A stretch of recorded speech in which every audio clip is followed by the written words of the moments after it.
This is the GPL podcast, part of the Pull Tab Sports family. Oh boy. Jupe making mistakes. I love it.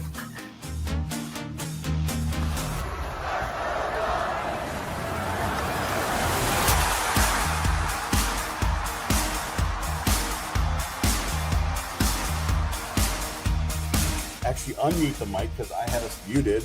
Live stuff. I laugh. It's not exhibition. North Dakota hasn't won every game. Fire the coach. Dave Haxtell was fired 32 times.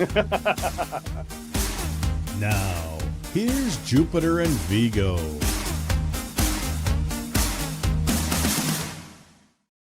Good evening and welcome to the GPL podcast.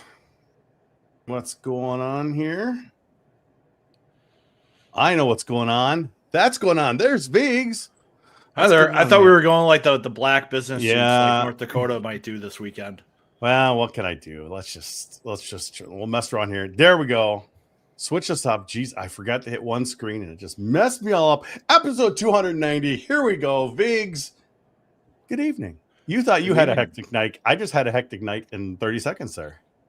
Well, we're getting going now. Just like the Gophers did against BC. It took them a little while to find their stride. And I thought they finished the weekend pretty well. But a lot of stretches in the middle, I think, had Gopher Nation a little worried. Yeah, what do you do? But the streak was ended. I know our guest was amazed how the streak actually works. So let's just bring him in right away. Brad Schlossman. How you doing, Brad? The streak is over. What are the stats you just love? It's one of the most perplexing stats I've ever seen with all the skilled players. I actually saw on Twitter this week, someone broke down every shootout attempt.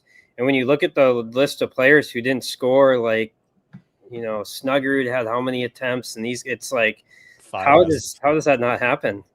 But I'm not surprised at the guys who broke it.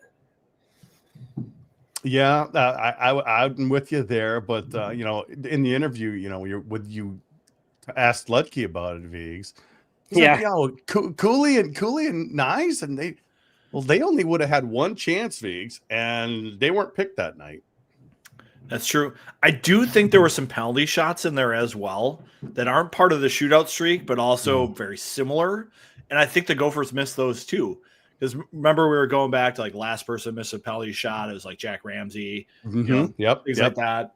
So I think there were a couple missed penalty shots in there too. So it was just like kind of a long streak of like, oh my gosh, all the skill. What's going on? You know, you've heard Lucky talk about, you know, sometimes the ice isn't so good for these shootouts and guys get a little too fancy. And then what does Mooney do? Just like one of the fanciest moves we've seen a Gopher player attempt and pulls it off just because he's got a little bit of extra moxie and a little bit of extra handles on the puck. Well, I've got your video that you captured from that. Also, a couple words from Bob Motzko. Obviously, great for the people watching, maybe not as much for the people listening, but let's take a listen here.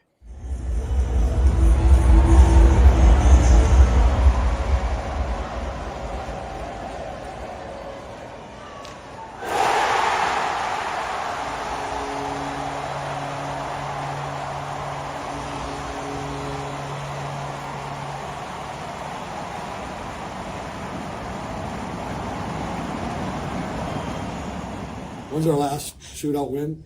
Does anyone even know what it? Valentine's Day 2020, Brandon McManus at Notre Dame. 2,065 days. 2,065 days? Roughly. It's kind of like It came the coaches have called me and said that can't be right, and it's true. So hopefully that we put an end to that. What'd you do different? I mean, Just put. did you recruited LJ Mooney?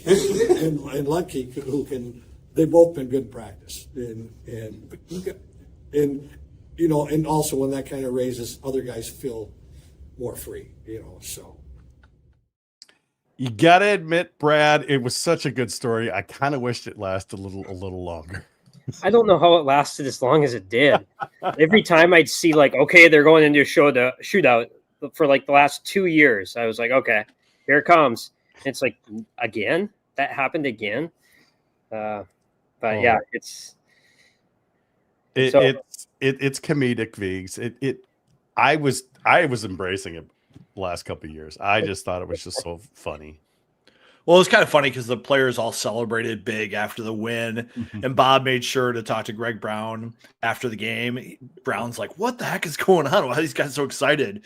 And Bob had to kind of remind him, it's like, it's been a long time since we've won one of these, so the guys are pretty excited. It's nothing against you or BC or anything. It's just hasn't happened for a while, and the guys wanted to celebrate just a little bit. So it felt like a win, Vigs. It technically wasn't. It was a 2-2 tie that goes into the NPI books, and then a 3-1 loss Friday night. Give us your thoughts on the weekend as a whole.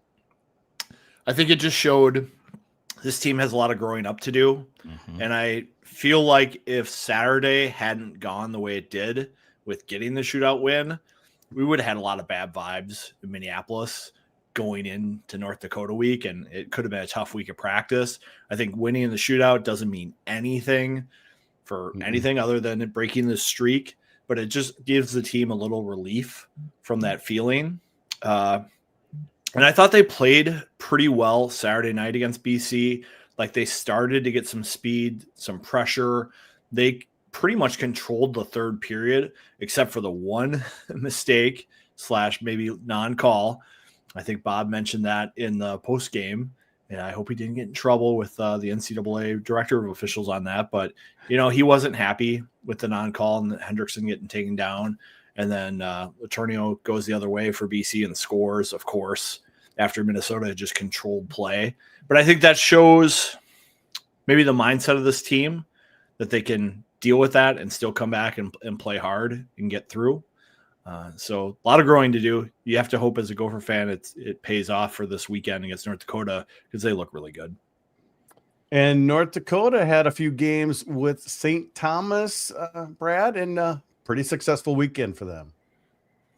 Yeah. I thought they had some ups and downs throughout the two games, kind of what you would expect for a team with a lot of, I think both these teams that are playing this weekend have a lot of young guys that are going to play key roles. And I think probably for the first month and a half here, you're going to see that with both teams.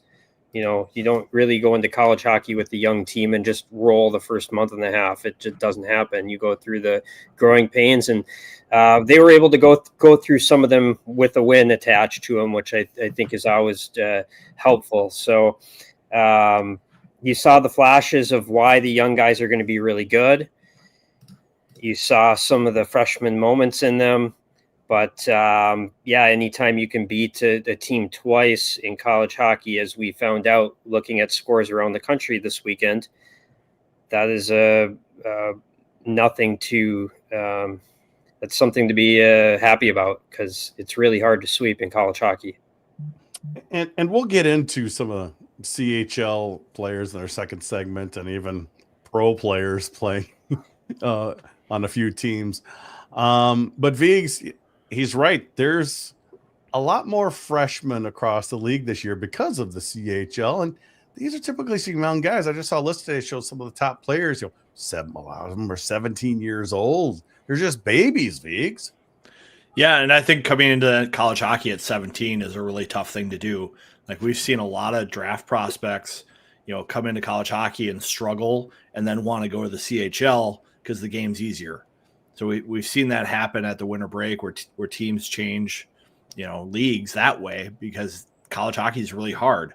I think this year is going to be really interesting because all these CHL players are joining the league. They're kind of unknowns. How are they going to fit? How's their year going to progress as they play less games, do more training, have the off-ice responsibilities of being a student athlete? Those are some question marks to answer. And I think Minnesota wanted to stick to their traditional recruiting grounds as much as possible for this year and next year, and kind of wait and see that out. Because Bob always says, hey, I like the guys I recruit. I'm not just going to go grab a guy that's an unknown. Whereas, North Dakota's been recruiting a lot of DHL guys and using the portal a lot, Brad, kind of the opposite of what Minnesota's doing. Well, I think what Vigo said is right. Is like if you like your recruits, which isn't a guarantee, but Bob has liked his recruits, and for good reason. You have these guys lined up, and then they come in, right? A lot of times when you're going to the portal, it's either because you're losing guys before you expect to lose them, or because your recruits aren't ready and you have to keep pushing them back. And both of those situations happened with North Dakota the last few years.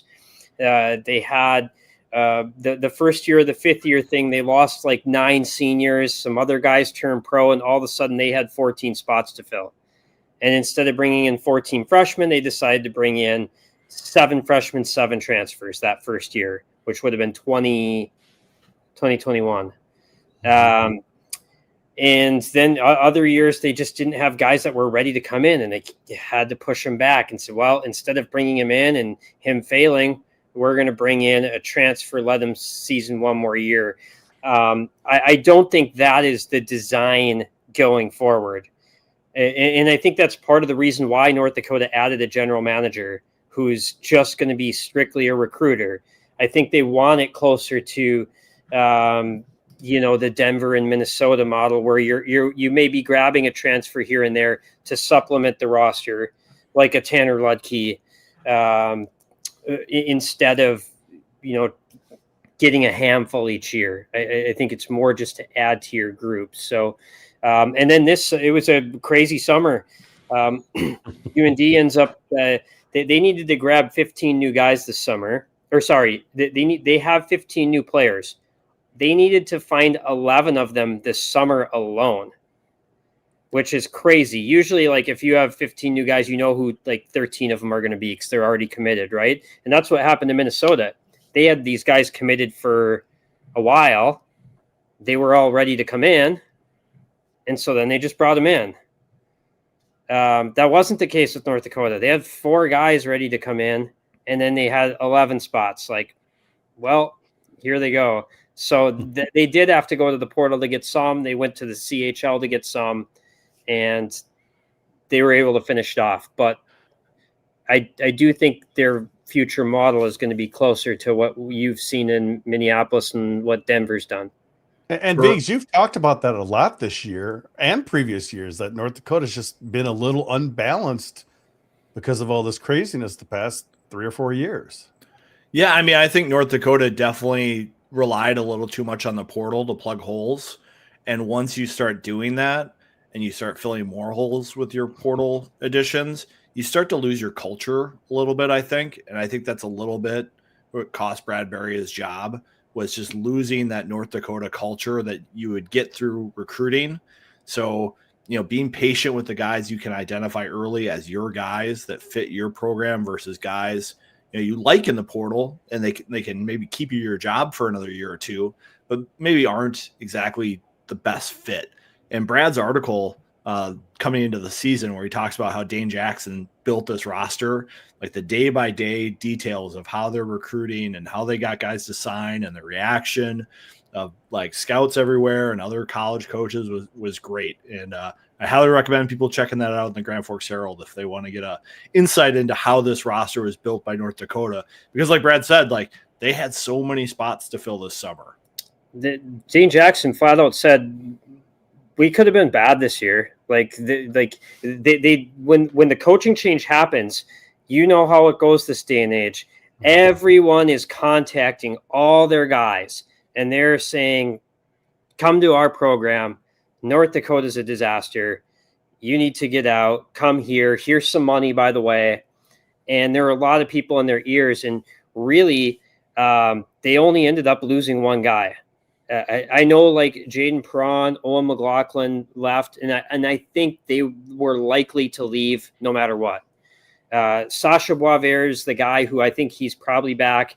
If Brad's still the coach, he was very tight with Bradbury. He played with Brad's son in Muskegon. But they could have lost a lot more than that. Dylan James, the Red Wings wanted to sign. Jake Livanovich had pro offer.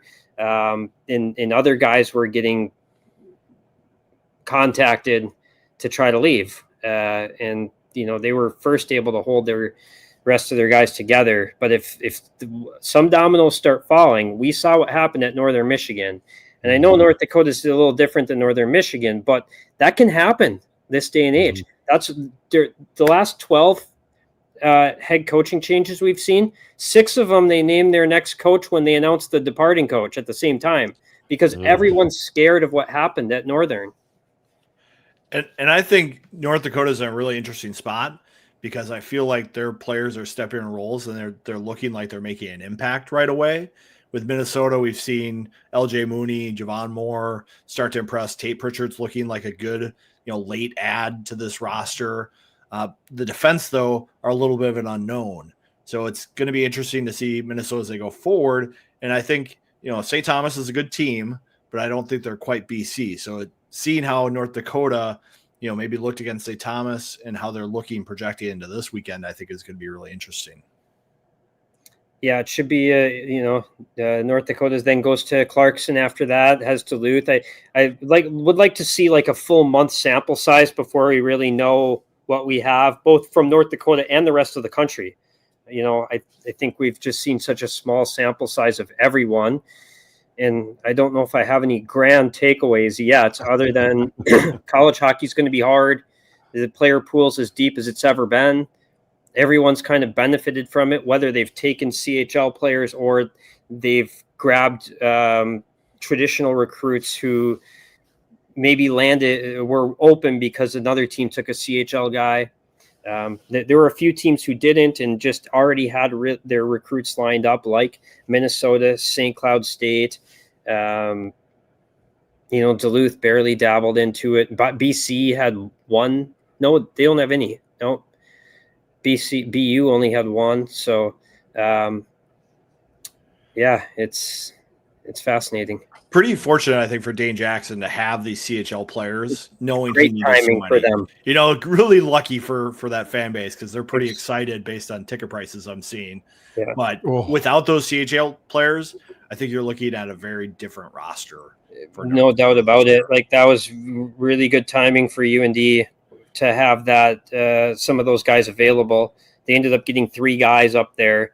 The 4th one had already committed, long ago, but they ended up getting 3 guys up there, and they're going to be impactful players. So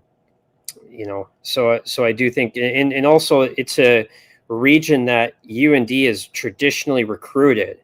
So I do think there's a little bit of a benefit when they go up to Western Canada. A lot of these kids have heard of UND because there's so many North Dakota players that came from that area that they know someone connected. I think one of the first kids who committed, I said, "Have you ever heard of it?" And he said, "Well, yeah, I worked at a camp with Jacob Bernard Docker in Calgary." So there is that familiarity a little bit for North Dakota. Because I think Minnesota was fortunate to get lucky in DePasqua in the portal, because there weren't very many experienced centers available in the portal, handful of goalies. So I think Minnesota was lucky to get those 2 ads. And maybe it's because all the CHL players, it was easier for them. Hard to know, but they got 2 good ones there. Yeah. I mean, the other interesting thing is, they got, Jacob Kwasnika playing junior this year too. So they had another guy that could have come. And Maceo Phillips. Another player who gets that extra year of junior experience, which Minnesota's had some luck with doing, with having Moore go back, having Hendrickson go back for that extra year. Yeah. It's kind of been a bonus for Minnesota. And I think Kwasnika is going to have a great year in the dub, and he'll come in even more ready next year. You mentioned the goalies there, Vig, with Luka coming in this year. But after, a good Friday night against Michigan Tech, Bob decided to run Erie both nights. And honestly, I think that's the best we've seen from him in his 3 games this year. He hasn't won them all, but it just, something feels different about him. Well, I think he's battling and holding his crease much more aggressively and relying on his technique than last year. There were so many times last year where there's a scramble in front of the net or there's a loose puck, and Erie would basically give away the goal trying to get there and find it. And I thought against all the traffic that BC threw at him, he was very good at holding his ground, holding his post, recovering back into a conservative depth, and keeping the puck out of the net. And I think that's the biggest change I've seen from him from last year, this year. And Bob was pretty upfront about it. He and Ari had a talk at the end of the year. It's like, there are some things you need to work on. Neither Bob or Nathan shared those with me, but I'm guessing it's this crease presence that you have to have, because Ari's a big goalie. He's your 6'4", prototypical pro goalie style. So if he's able to hold his crease with his technique, he's got a good trajectory. And I think we'll see Luka back in net. That's what Bob said. He just liked the way Ari played on Friday, liked the way he played against Tech, wanted to give him a back-to-back to see how he'd handle it. And I think he passed the test. Okay. Yeah. I think that's good, because if I'm noticing it, it must be noticeable, because I don't notice a lot of those things. But yeah, like you said, Luka's going to get back in. I wouldn't doubt if we see him this weekend. Well, maybe even starting Friday night. Who knows? It's just, until someone proves it, you just never know what Bob's going to do. It's hard to know. This is a pretty big series coming up. So, you all these games are important right now. I think we've heard a lot of coaches talk about it. Greg Brown talked about it. Bob Mosko talked about it. Dane Jackson talked about it. He's like, these out-of-conference games are critical for your standing at the end of the year for the NCAA tournament, and you can't get the games back.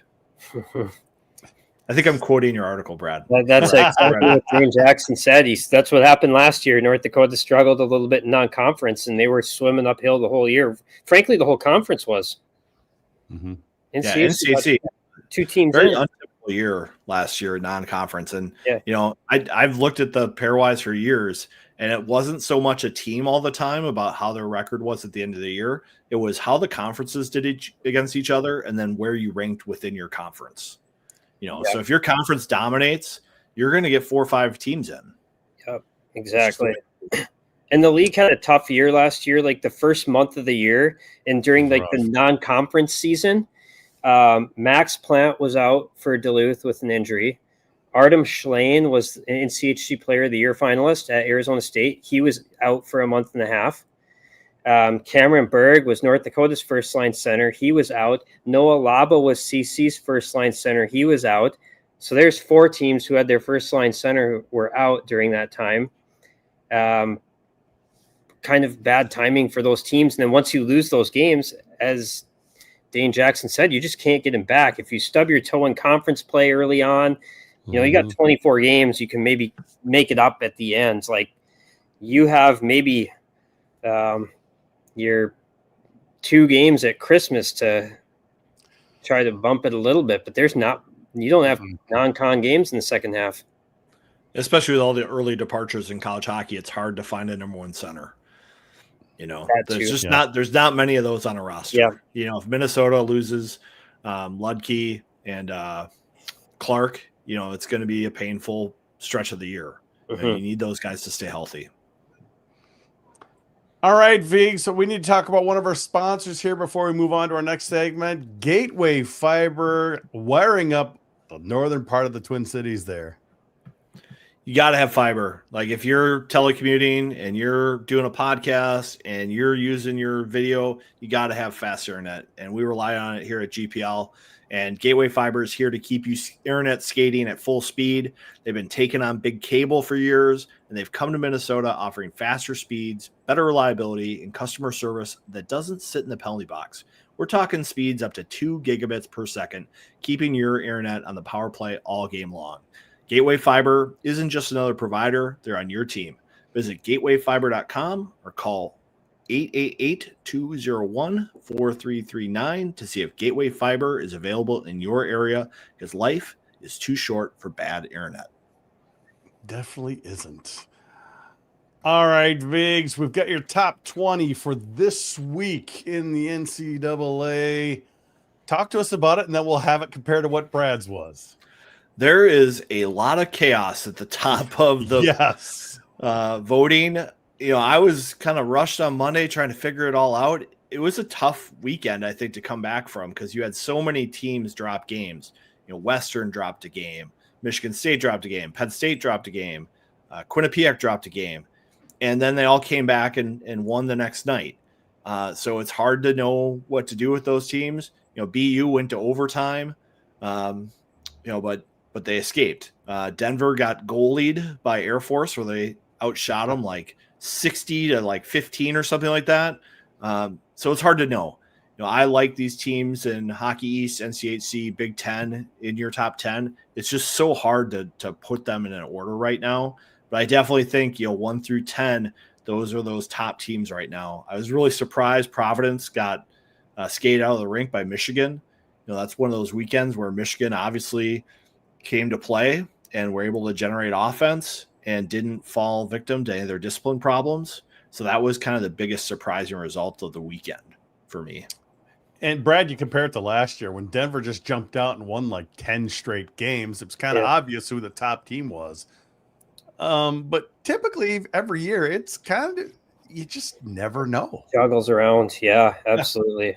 I had Western Michigan at 1, and the reason why I gave them the nod was because they got hot goalied in that game. Like the shots were, it wasn't like a game where, shots were even or they got outshot. Like they dominated the game. So I kind of said, well, that happens. They get a little nod for me. I've actually had Providence a lot lower than everyone else. I think I started with them at 19 this year. And the reason why I had them low is because their decor is so young. They just do not have many upperclassmen on D. So I had them down. That was one of the big differences in ours. I'm looking at mine right now to see if there's any major differences. We're only a few spots away on a lot of these. I still have Boston University lower. They're a young team. They're very young. They're very young. They have more draft picks than anyone. That 19 is the most in college hockey, and who knows how long. I mean, I can't think of anything like that in recent time. But they have one senior, and that's it. And he played for Nodak last year. Don't they have another player from Nodak? Yeah, they have 2. Yeah. Sasha. Sasha's, and he got hurt. He missed a game. He's back now, but he's a pretty special talent. Well, you're pretty high on Wisconsin, and I don't have. That's the one that I have way up there. Sorry. Yeah, you're really high on Wisconsin. Their first weekend against Lindenwood, Tassie and Fitzgerald had big weekends, and they had down years last year. Yep. And it just felt like last year was kind of a lost year for Wisconsin at times. They were really struggling. And if those guys bounce back and are feeling good and can lead the program, they're a dangerous team. They do have talent, and they've got good coaching, so they're always a threat. But I just haven't seen it yet out of Wisconsin to prognosticate them as highly as you have. I like picking one random thing so everyone's like, what is going on with this one? I like to do one thing different, and that was the one team I thought, you know what, they're older on D now. I really like the Osborne kid they brought in from the USHL. They got in a center from the Dub and Oliver Talk. I think they have a good mix of some skill up front and some of the older, heavier players that can lean on you a little bit. So I'm like, this is a pretty good combo. They might sneak up on some teams this year. Do you think Colorado College is going to make the tournament this year?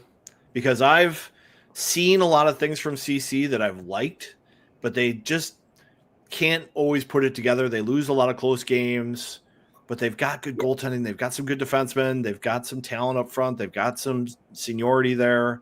Is this year they make it? Their goaltender, All-American 2 years ago. Last year he went through his struggles. I think he'll bounce back and be fine. Their decor, I think, is solid. They're very young up front. And we'll see how quickly some of those young players can adjust. But they do have some really good players. Max Burkholder is a guy that I think a lot of college hockey fans are unfamiliar with. He's one of the best D-men in the league. So he's a difference maker. I think Brett Link is a guy that could get an NHL deal. big power winger. Owen Beckner is had a great freshman year last year. We'll see what I think they're going to be a bubble team. We'll see if they can bump in, but they are really young up front. If the young guys can adapt quickly, they can make it for sure. I think CC is one of those teams that they need the NCHC to do well out of conference for them. Yeah, that would help them. That would help them for sure. That's definitely a big factor in whether they can get in or not. Yeah. It would be tough if only 2 or even 3 teams get in again. NCHC needs 4 or 5. Yep. I'm curious. I haven't seen the official USCHO poll. Is Cornell still getting those weird votes anymore? You're going to make us all look. Yeah, right in the middle of the show. I got the email right here. And they just sent me the poll again. Cornell is not getting any votes. No, they are. They're number 18. Oh, there you go. They haven't played a game yet, though. They have not. Those darn ECAC teams and their academics. Really holding them back. That's why Quinnipiac just runs away with it every year. I mean, they're practicing and everything. It's a joke. They all want to play. Adapt. I think they're athletes. They can handle the athlete part. I think they're letting their FCS teams play in the playoffs now, though. Maybe that's the first step to letting their college hockey teams play the first month. All right. Sounds good to me. All right. Going back now. Viggs, we had Jack Ramsey on. We kind of talked a little bit about him, and he was sending me messages a couple weeks ago. He's like, WTF, this guy played in the pros. He signed a pro contract. Why is he at a college? I think he's got a pretty good beef here, Viggs.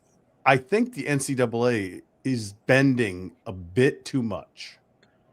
Well, I'm sure Brad knows this better than I do. Yeah. But I think what's happened is there have been a lot of basketball players who come up in systems in Europe where they get paid like pros, and then they've been able to come to NCAA basketball. So when they've had this situation with a few hockey players that have a similar compensation, they were just like, we've already crossed the Rubicon on this, and we have to let them in or we'll get a lawsuit and lose. But I think it makes no sense if you're a player in North America and you sign with a North American Pro League, like that is the line for me where like you shouldn't be able to come back. So it doesn't make any sense to me, but legally the NCAA is not in a very good spot. Brad, can all the NCAA me? does is lose, Brad. Yeah. I think so I the guys who played like on ATOs, I kind of understand that one. Like, so what the ruling is essentially is that they didn't make make enough money to be over actual and necessary expenses. So this is kind of like if you're a tennis player at North Dakota and you go play in a summer tournament and you win it and you get a $300 check. You can keep it because it's like, well, that doesn't cover your expenses.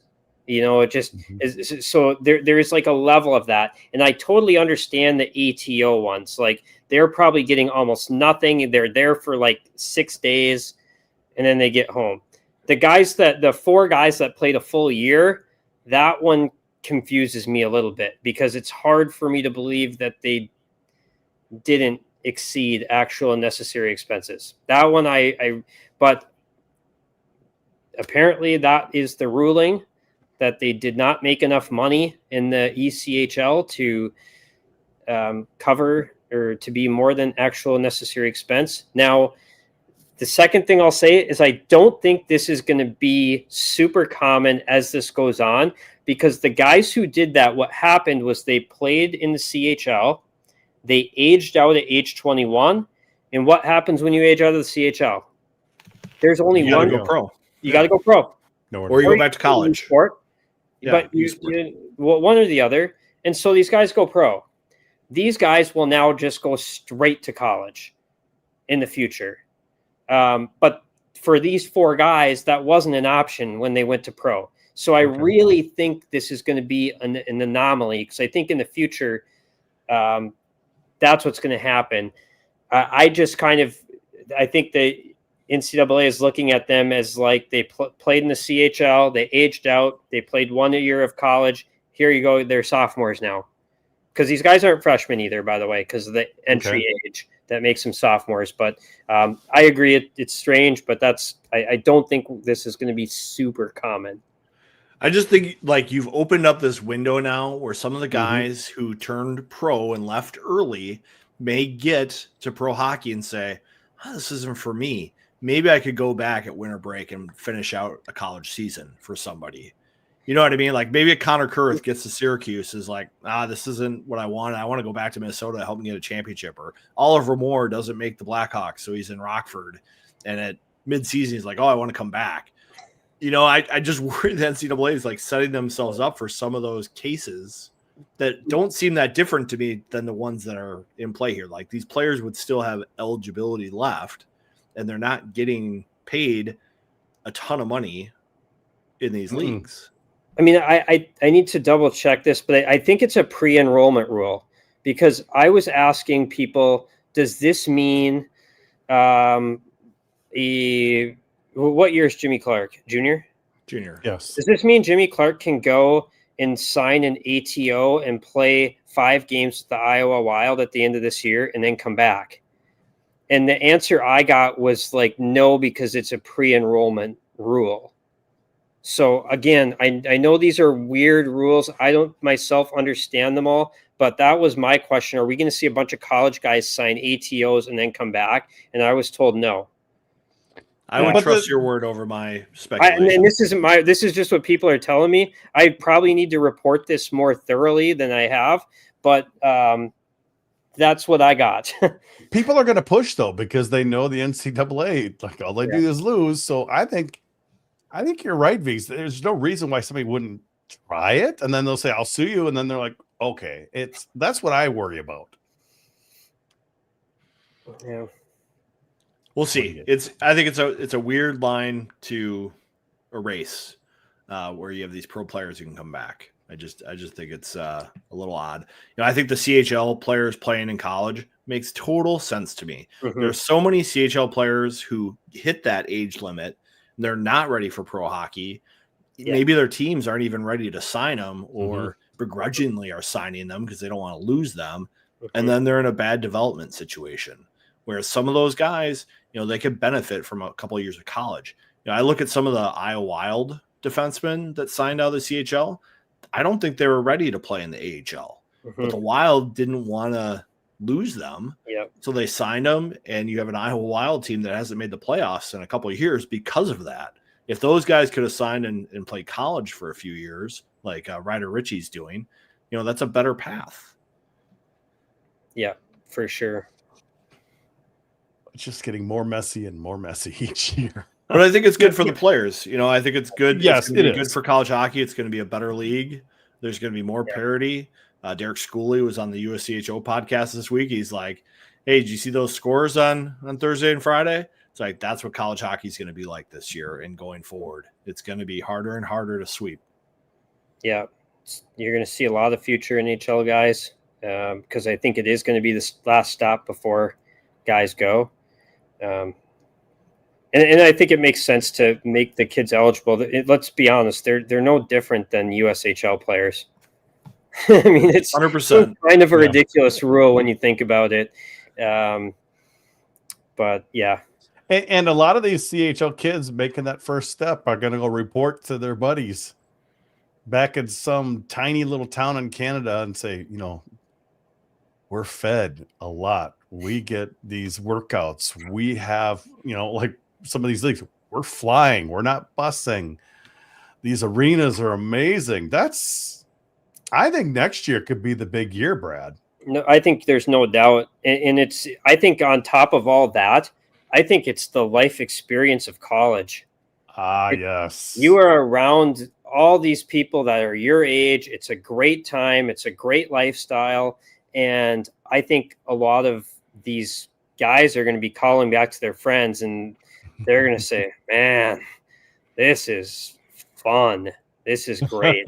I think that's kind of underrated. If you've been to college, it's pretty fun. And you live with your best friends. You like you said, you get fed, you travel on an airplane. I'm going to talk to Keaton Verhoff tomorrow. He's one of the North Dakota CHL guys. He played in Victoria. Someone told me that Victoria, on their road trips, they bus back after the game, which is late at night. Victoria, you need to take a ferry to the island. So they have to go to the terminal, sleep in the terminal until the ferry starts running at 6:30 or 7 in the morning, then go across. And so I need to ask them some of the details on this, but my guess is when they hear of college hockey players, oh, by the way, you fly home the night of the game. Josh Zakreski played for Portland, and I said, how many flight trips did you guys take last year? And he said, none. We never flew. I said, did you play in Brandon last year? And he said, yeah. So you bused to Brandon? Yep. I mean, there's a lot of busing on the East Coast because schools are so close, Vigs. But... yeah, they're close, which is it's not Portland and Brandon. Yeah, I want to get on Google and see what kind of drive that is. Yeah, tell us what driving from Portland to Brandon is. I mean, busing from Grand Forks to Minneapolis is nothing, right? Like compared to what they're doing over in the Western Hockey League. And the Western Hockey League lost more players than any of the other leagues. And you wonder if the hard travel, some of it, I guarantee you, Gavin McKenna was thinking, between games and buses, how much training time is he getting? I think he's going to be so much better prepared for the NHL. Yes. To go through the grind of the college season, to get bigger and stronger, and which is something he needs to do. And he's playing against bigger and stronger, older guys. Yes. Yep. So, Vigs, we were at the summer showcase this summer with all the juniors. We had heard that some of the Canadian coaches and players came in. They're like, "Oh, this Ritter, it's a nice arena. It's very cool."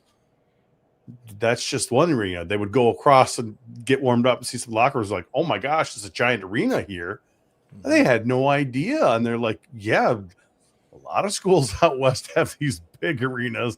I mean, you look at the Ralph. It's like this is something they haven't experienced before, Vigs. And I think there's an opportunity here to make college hockey bigger with TV. I think with all these Canadian players, all these prospects coming, I seriously think there should be an ESPN TSN game of the week happening where they're featuring top draft prospects on a weekly basis and promoting this product better. And I just think it's something that needs to happen for college hockey. We've seen David Carl talk about having the NCAA tournament on ESPN or ABC. I think pressing for like a game of the week is something college hockey coaches should be talking about this offseason in Florida when they all get together, because this product is getting better and better, and you got to showcase it. You got to show it to all the fans in Canada and the prospective players, and you want to show that it's the next step. Tim Hapke's got a question here that I think is interesting. Do you think CHL kids are more likely to be one and done? I'm thinking these superstars that are kind of the really good players that came over early here, Brad. Quite a few of them might be that way, but I think kind of more along what Vigo was saying, it's going to be a place for these guys to arrive and continue playing when they age out. Yeah, I think that's a really good question that a lot of college coaches are asking themselves right now. These guys hadn't grown, like the Minnesota kids, for example, they've grown up around it. It's really something that's been part of their plan for a long time. They've really wanted to do this for a long time. A lot of the CHL kids, this hasn't been part of their plan. Are they in a rush to sign as fast as possible? Or are they going to be more like the USHL kids, where when they get in, they see kind of the data of how guys transition to the NHL and how guys' career paths have gone and what are the most successful, and say, hey, you know what, actually, I'm going to be here 3 years. That is a golden question right there that I think everyone is kind of sitting there thinking, How long are they going to stay? Like the Gavin McKenna, he's probably going to be one and done, right? But you think of some of the other guys who maybe went in the middle of the first round. Cole Reshney, you're going to see at North Dakota this weekend, was a Flames pick, 18 overall. North Dakota has had only one and done since Ed Belfour in '87, and that was Tyson Jost. So UND does not have very many one and dones. Is he going to be one and done? Well, history would tell you no, but that's the question. He is going to have a contract offer, I'm sure. First round picks, they'll sign in anytime they want. So good question. Yeah, I think with Minnesota staying out of the CHL, I think that was the worry, because we look at their recruiting cycles and their classes. If they were to take in a couple one and done or two and done type players, it puts them in a tough spot roster building a couple of years from now. We saw how hard it was to fill portal spots this year. If you're having to do that the next couple of years, it's only going to get harder, I think. Brad, you and I kind of talked a little bit over the summer and actually before the end of the season that we kind of thought that it's going to be a different year for the portal. Yes, there's a lot of U's, but with the CHL opening, a lot of guys didn't go places. Yeah, and you're right. Two things. Number one, I don't think the portal had as much talent in it this year. True. And that's part of the product of no fifth years. And fifth years were making up like an insane percentage. Like we're talking like 40% of the guys who were in the portal were guys who just had their fifth year left. And now you take all those guys out. You looked in the portal, and it was not as stocked. No, it wasn't. As the past. But you look somebody like a UNO. A lot of their players just kind of escaped because they know they were bringing in these CHL players that would replace them. And I think a lot of guys that were at schools just had no other place to go. Yeah. I mean, yeah, there's 207, if I can think of off the top of my head, players coming into college hockey this year who would have been ineligible under the old system, which means just over 200 players who in a normal year would have been D1 college hockey players got phased out. So, there are like hundreds of players in D3 right now who would have been D1 last year. So yeah, you're right. There are guys who. I show 76 players didn't end up anywhere as of right now. I think I have a fewer numbers, but I have some guys who on my page who went to like club hockey teams, D3, U Sport. We did keep track of some of that. We had some guys like Kyler Clevin, who was at Niagara. Now he's at Augsburg. Yes. So we did. That's a good player for Augsburg too. Yeah, I'm sure they're happy to have him. So yes. I mean, we did include that. So yeah, but, so maybe I just 75-ish players didn't get picked up. Maybe not as bad as we thought. I do think now the portal will be less of a big deal. What do you think, Brad? I mean, you're gonna have your players transfer, but a lot of that's gonna kind of be hush hush behind the scenes. These guys already know where they're going. Yeah. I mean, I have, let's see here, just like 46, 48, 50, maybe 50 guys or so I have on my list. Yeah, I think there's some of that guys who kind of know where they're going before they go in the portal. Mm-hmm. I think there will be some of that. It'll be interesting just to see how it evolves with, there's again, no fifth year. There might've been some guys who went in last year who their teams kind of pushed them into the portal because they wanted to go get a CHL guy. Maybe they will, I don't know. It'll be interesting to see how that evolves. And we may end up having another fifth year, right, Viggs? That's still yes. a proposal out there, isn't there? Yes. Yep. There's a proposal. Just everyone gets 5, just like football. The red shirt is a playing red shirt, and you keep them for 5. But I think there's always going to be guys like Eric Polkamp or Matt Godowski who go to a smaller school Yep. really show out, and there's more attractive offers. And I feel sorry for some of these schools that are the smaller schools and they have the smaller budgets, but it's very different playing at Bemidji or Army versus Penn State or Denver. It's totally different life experience. So it's hard to fault these kids for, having such a great season, saying, oh, maybe this is a better spot for me. I'm sure for some players, when they make that transition, it might not be the best fit for them, but when they get that opportunity, it's really hard to fault them for taking it. And I've talked to some Atlantic hockey coaches, and they're just like, they sell it to recruits, being like, hey, we might not be your first choice, but we're going to give you a lot of ice time, a great role, and opportunity. And if you really are the player that you think you are, and you think these other schools have disrespected you, show them with us. And if you still feel disrespected by them, you can stay with us. But if you want to go somewhere else, you'll have the option. One thing I never really thought of, Viggs or Brad and Andrews, with Godowski going to Penn State, how did he accomplish that? He was at a military academy, and there's duty and there's a lot of other stuff going on there. Is that part of it at all? Yeah. So you sign after your second year, or sorry, your second going into your third year. So the service academy kids have to make their decision after their sophomore year. So that was his decision year. Do I want to? If he came back for his junior year, he was signing up for his service afterwards. So this was the year he had to leave before his service kicked in. I remember.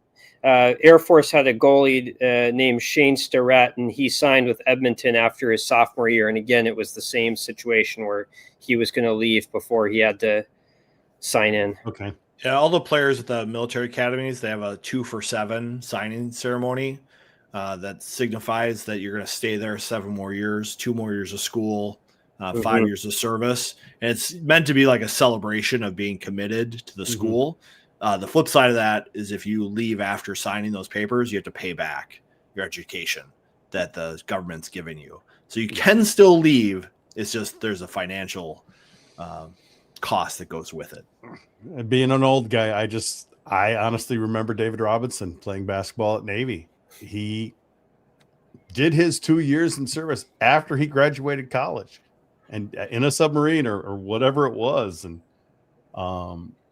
it was pretty unique back then. We haven't really heard about that, I guess, in decades.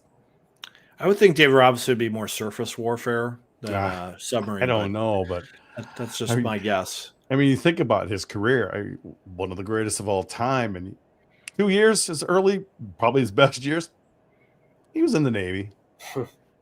So very interesting. But we need to get into this week. Big week, Viggs. But first, we need to talk about Cub, and we know what your favorite Cub foods is. Yep, I'm down at the Quarry Cub all the time. It's fall.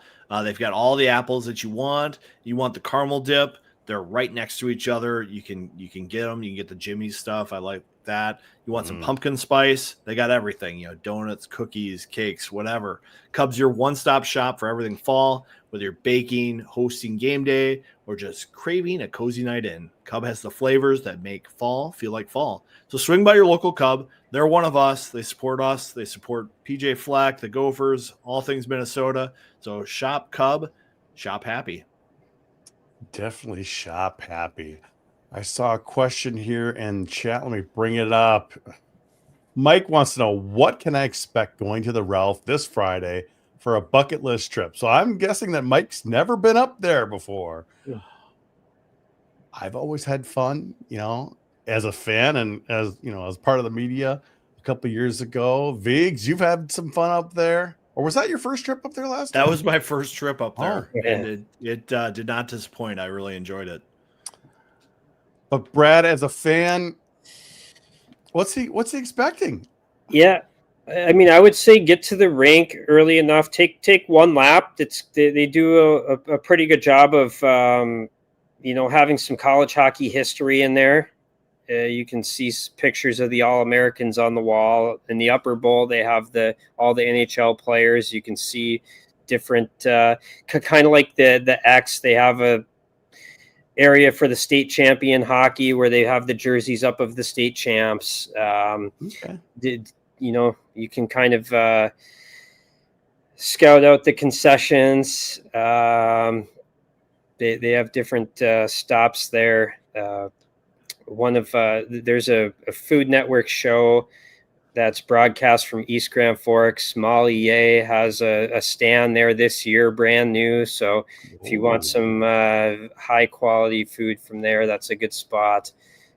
Otherwise, I would say if you're in Grand Forks, the Parrots K is a hole in the wall place for wings. That's unbelievable. They're a little bit messy. They're a little messy. Yes. They're messy. You guys win. Yeah, we did. We did. Love it.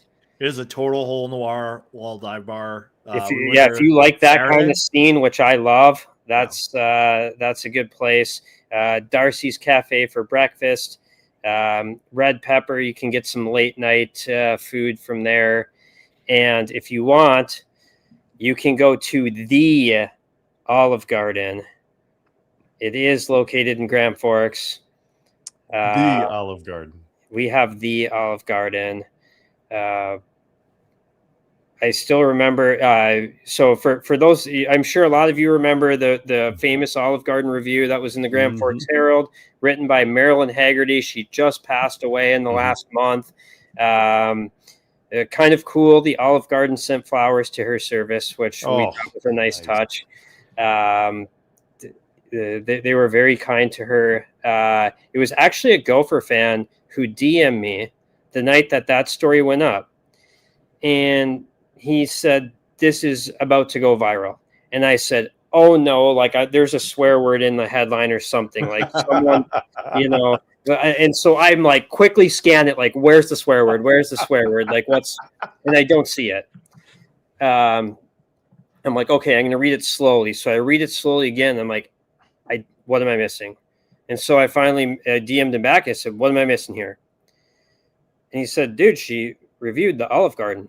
And I said, "Yeah, she reviewed Taco Bell 3 weeks ago." Like, what she does. That's what she does. Yeah. That's what she does. But this one hit it off anyways. So if you want to go to the world famous Olive Garden, it is located in Grand Forks. And I'm seriously considering doing it Saturday afternoon, even if I have to go by myself. Or Brad, you can meet me there. We'll have some breadsticks and some food, and we'll review it ourselves. Just have there we go. With it, because we've all had our Olive Garden. Some people are snooty and say, "Oh, it's just no." Just enjoy the time. And I would say that for anyone going to Grand Forks, don't be a jerk to fans, and they usually are not jerks back to you. Just have fun. And we've seen it both. We've seen it both. I mean, we've seen jerk fans, and we've talked with Frank Mazzacco, and he was treated so badly up there by the fans. And I just kind of embrace it, the North Dakota and Minnesota fans. Yes, they hate each other, but it's this thing called college hockey that we know that many people just college. Who cares? It's pro. It's just a different thing, and I just embrace that, Brad. Yeah, try to have fun. Find the people who love college hockey. You love to have a good time with some good-natured banter. That's what I enjoy. Yes. The good-natured ones. Those people have sometimes I look over and see those people are having a lot more fun than everyone else right now. Both ways. So I don't know. It's a great series for college hockey, for the sport. And I wrote a column on it today. The rivalry's changed with them in different leagues for sure. You're not playing at the X. You're playing early in the season when teams are still trying to figure it out. That being said, it's still the best. It's some of the stats I was looking up are pretty wild. The last 9 series they've played, there's only been one sweep. In the last 30 years, there's only been one time a team swept back-to-back series. In the last 30 years. That was Minnesota in 01 and 02. So it has been like 24 years since that's happened. And I think when you have teams that just go back and forth like that, neither team has had a losing season in the last 14, 15 years. Every other team in college hockey has. So that means when they play, they're always pretty good. And even in seasons where these two fan bases think they're having bad seasons, they're still winning seasons. They don't know what bad seasons are, I don't think. It's been a generation since these teams have truly had a bad season. So they're always in the mix. They go back and forth. And I think that just lends to what we have. It definitely does. And, Vigs, like you said, when we went up there a few years ago, we had a great time. Split. Actually, a lot of times, I don't think the games mattered so much. We had a good fun time, win and lose. Well, you want to see good hockey, and you want to have a good time, and I think Grand Forks delivers on both those things most times. I got to give out a shout to 3 places that I enjoyed up there. Half Brothers Brewing and Pizza. That was a great spot. Rhombus Pizza. They've got some Detroit-style pizza. Other pizzas, good tap list. I thought that was a good spot. And then Brick and Barley. I thought that was a fun place to go. Looks like it could get a little wild there at times, but that was a good spot as well. Was that the place karaoke? Karaoke, karaoke, that loud karaoke? Some dancing, it's a good spot. So it was a good spot. It was a good time, and I'm sad you don't get to come up with us, Vigs. You'll come up 2 years. We're going to plan it. We're going to plan ahead. As soon as Brad gets the dates, we want to block it off. I will try. That the youth hockey schedule is complicated, and I feel committed to these young people playing their sport. So I'm going to stick around, and I'll be watching Just from a afar. Good natured ribbing for you there, Vigs. That's all. I'll take it. But I think one of the things that makes this series so great is that the fans travel, and the hockey is usually really entertaining. Like, these teams are not going to sit back. They want to make memories this weekend. You talk to the players, they remember highlights from this rivalry like no other. And I think they want to make their own mark on the matchup. So I think that's something to watch this weekend. I'm really interested to see Minnesota. I think they want to play faster, and I'm sure that's something North Dakota wants to do as well. So I'm going to be interested to see if they play that straight line hockey that Motzko talked about in the post game Friday night in the second game of BC. He wants his team playing aggressive and playing on their toes. Are they going to be able to do that at the Ralph? I think that's a big question mark. North Dakota's got some young players. I think Minnesota has some young players too, but they're maybe a little more experienced. And so that could be a difference maker in this matchup. What do you think, Brad? I think we're going to see a lot of momentum swings because of the youth of both teams. I just don't see either team playing nearly perfect games. It's going to be a very, I feel, back and forth game. Teams are going to have to withstand the pushes when they come from the other teams, because I really feel they're going to. And that was something North Dakota did pretty well against St. Thomas. There were times St. Thomas really pushed, and North Dakota did a pretty good job holding them to the outside. Of course, as always, the goaltenders are going to have to make some big saves, and they're going to have to play well. Same with last week, and North Dakota had the better goalie both nights, and that was a big difference in the game. If you look at the analytics, the scoreboard said UND by 4-3. The analytics said it was a lot closer than that, but UND had better goaltending, so I think that's going to be a key. I just think these are both teams that are going to go through some ups and downs early in the year with some of the youth they have. Trying to find themselves, yeah.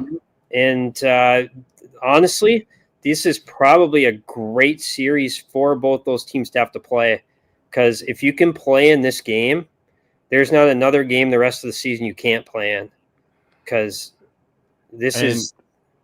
And not an environment either. Correct. I mean, there will be Gopher fans there. It won't be a ton, but they'll be noisy. It'll be hostile for Minnesota. Hostile for Minnesota, but then there's obviously pressure on North Dakota. It's our biggest rival coming in. We got a big crowd here. We got to perform too. So there's pressure on both sides. Yep. And you're really not going to see that until maybe a league championship at one of your barns, maybe. For sure. Yeah, they're going to have to play with poise. Don't Yeah. it's going to be a heated series. Guys are going to have emotions high, and who's going to be able to play with poise through that? It's going to be a great experience for these players to have so early in the season. And if you can thrive through a weekend like this, I don't know if there's a situation you can't play in. Yeah, Greg Brown made that exact comment after the Gopher series last weekend. He said, there's no better team to expose you than another top rival. And he's like, they learn things about their squad that are going to pay dividends. They had extended shifts where players are seeking a little too much offense. They get caught out there too long. And some of the players don't realize that until they do it against a really good team. Mm-hmm. Or they learn that, our goalie can stand on his head for 10 minutes if we really need him to and shell up.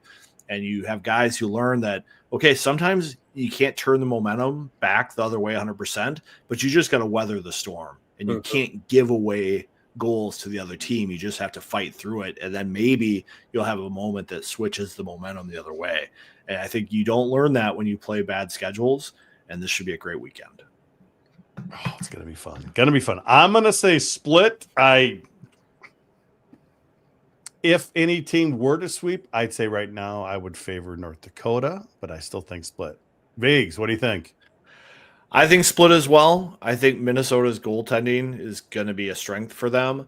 The biggest fear, of course, is the defense. Leo Gruba has been a little limited. They gave him a day off this week. He's skating back. I think he's ready to go this weekend, but they just need to see a little bit more from Rombach and McLaughlin and Rudd and Whipple. Like, those players have to grow up. And, the coaching staff is going to put those guys out there. Are they going to meet the match, though? What about you, Brad? What are your predictions? I know it's boring to say split, but look at the history. It's accurate. These teams you're not seeing very many sweeps with these teams. I think split is the wise choice. It's we're all on the same page, I guess. How does Nodak sweep? What happens? Do they get a lot of power play chances? Is that a key for Minnesota them? doesn't take penalties. Well, you never know with the series, though, I guess. Yeah, Minnesota doesn't. I would say North Dakota has been pretty deep. Their fourth line was their best line last weekend. And I would say if some of their top guys pop some goals, their D can add some offense. And I guess maybe the famous Bob Motzko line that he always loves to say, when you play at the Ralph, there's two games. There's the first 10 minutes, and then there's the next 50. You can lose a game in the first 10 minutes at the Ralph. Yeah. And that would be, I would say, a way that North Dakota could is if they're able to get on Minnesota early, pop a couple goals, and have some of the young players thinking, oh boy, this isn't good right now. That would be their recipe. Minnesota's would be getting through that and settling in and saying, okay, now it's just a normal game again. So I love it, Viggs, because either way, it's good for on Minnesota's part, to get those players like McLaughlin and Rombach on the back end, that experience, that pressure, because there's going to be a lot of pressure. There always is with North Dakota. Yep. So. Yep. All right. You stay for a little overtime here, Brad? Sure. All right. Anything else from you, Viggs? That's it. Looking forward to the weekend. Let's go. Well, thanks, Brad, for coming on as always. I think this is your 6th appearance on the show, so we appreciate you coming back. And now that's a 4-year contract. We're gonna obviously have you back again, and I would love to see these two teams get in the same region again. It would be fun because then we can get you back on again. So looking good, feeling good. Let's go this weekend. All right. Well, that's going to do it for the GPL podcast. We'll be back next week to recap this big series in North Dakota and preview the series with Duluth. For those of you watching live, stay tuned for overtime. For the rest of you, we'll catch you next week on the GPL podcast.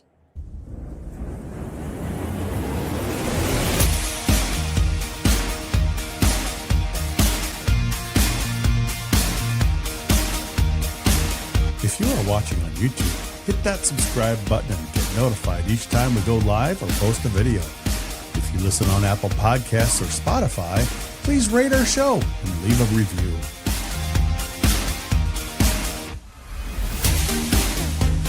For those of you watching live, you know what's next. It's Vigo's Beverage of the Week.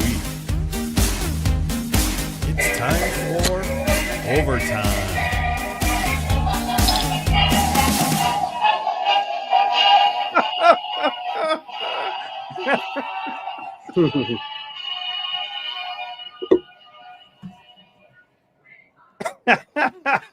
That's a first, Viggs. That's nice.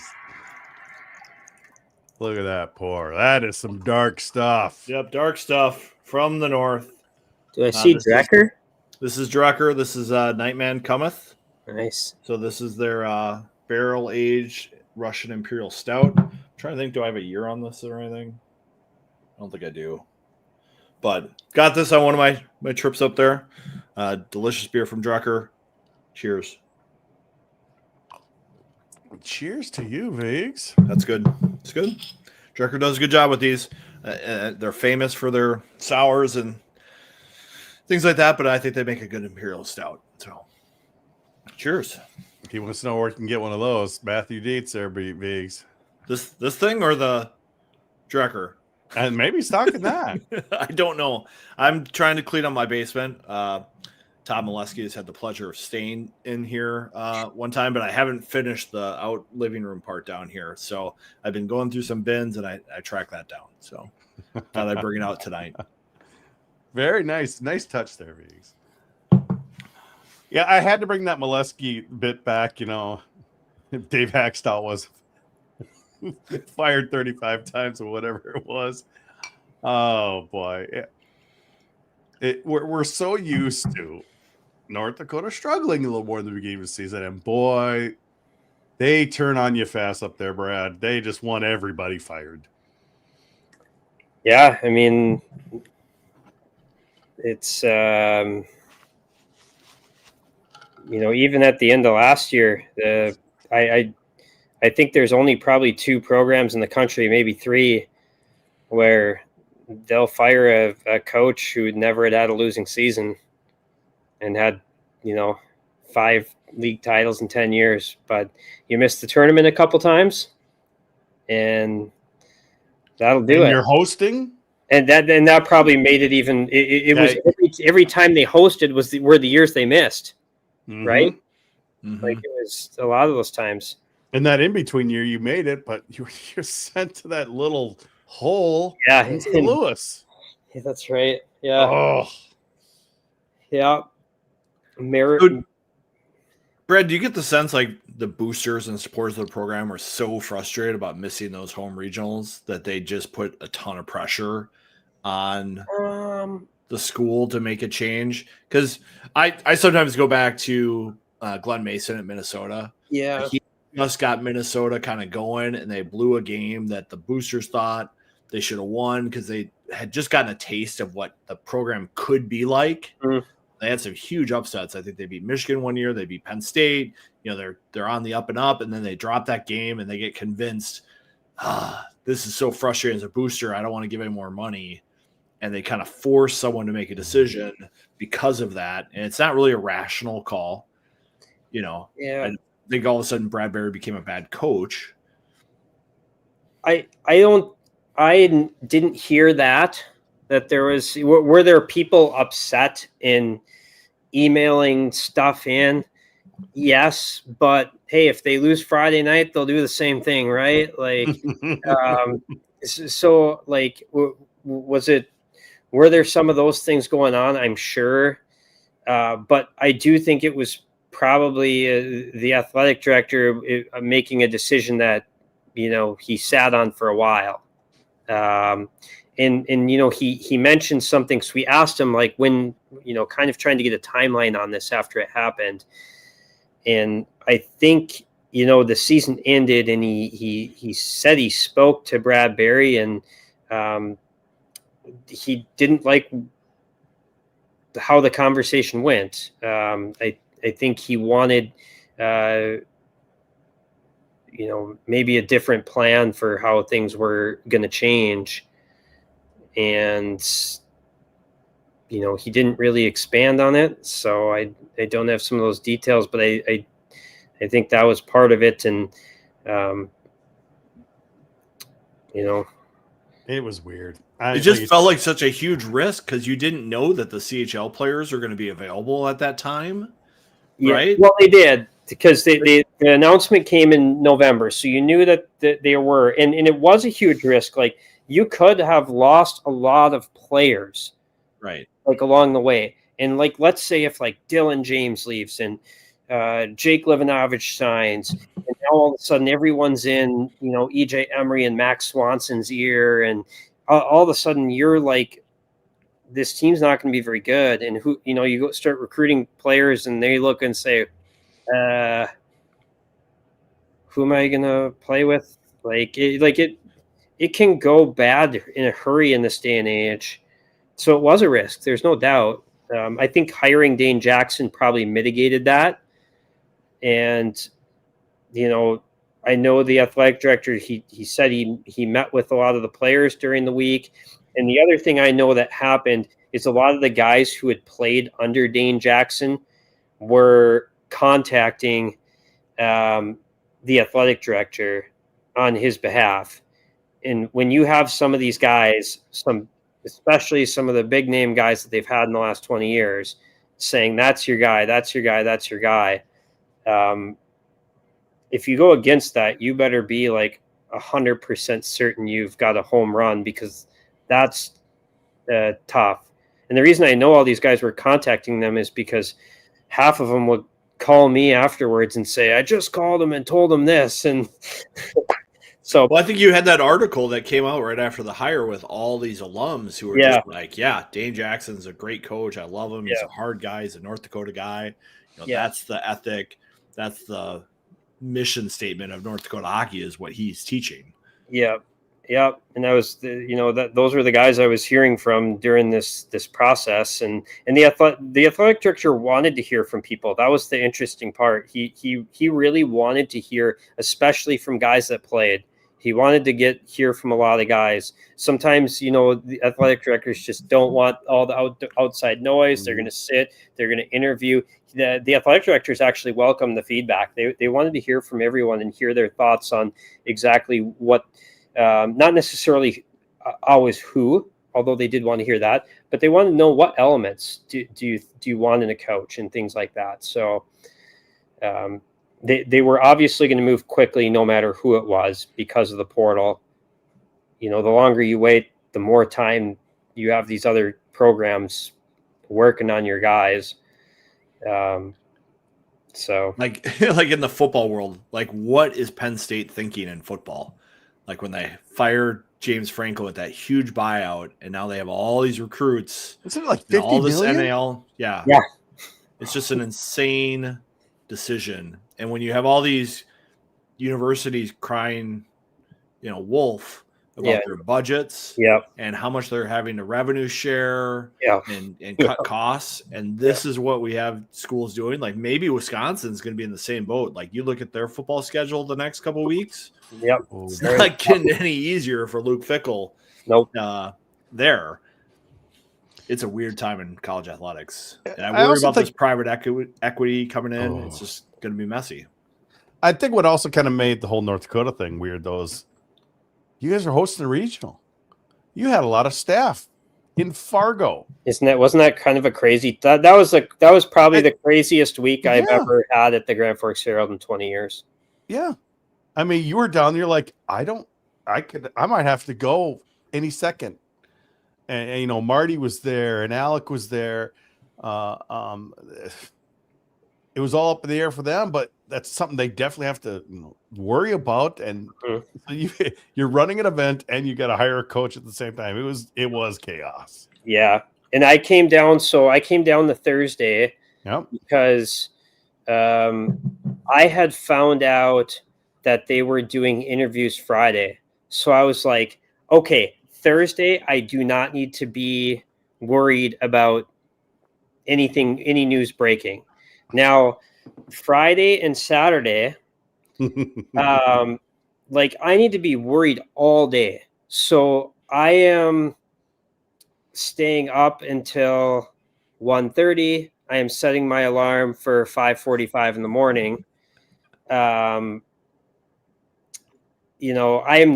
was sitting at my computer, at my phone the entire day. I did not leave here. There were a couple days during the week it hit like 6 p.m. and my phone's just going all day. And it was 6 p.m. and I was like, I have not eaten anything yet today.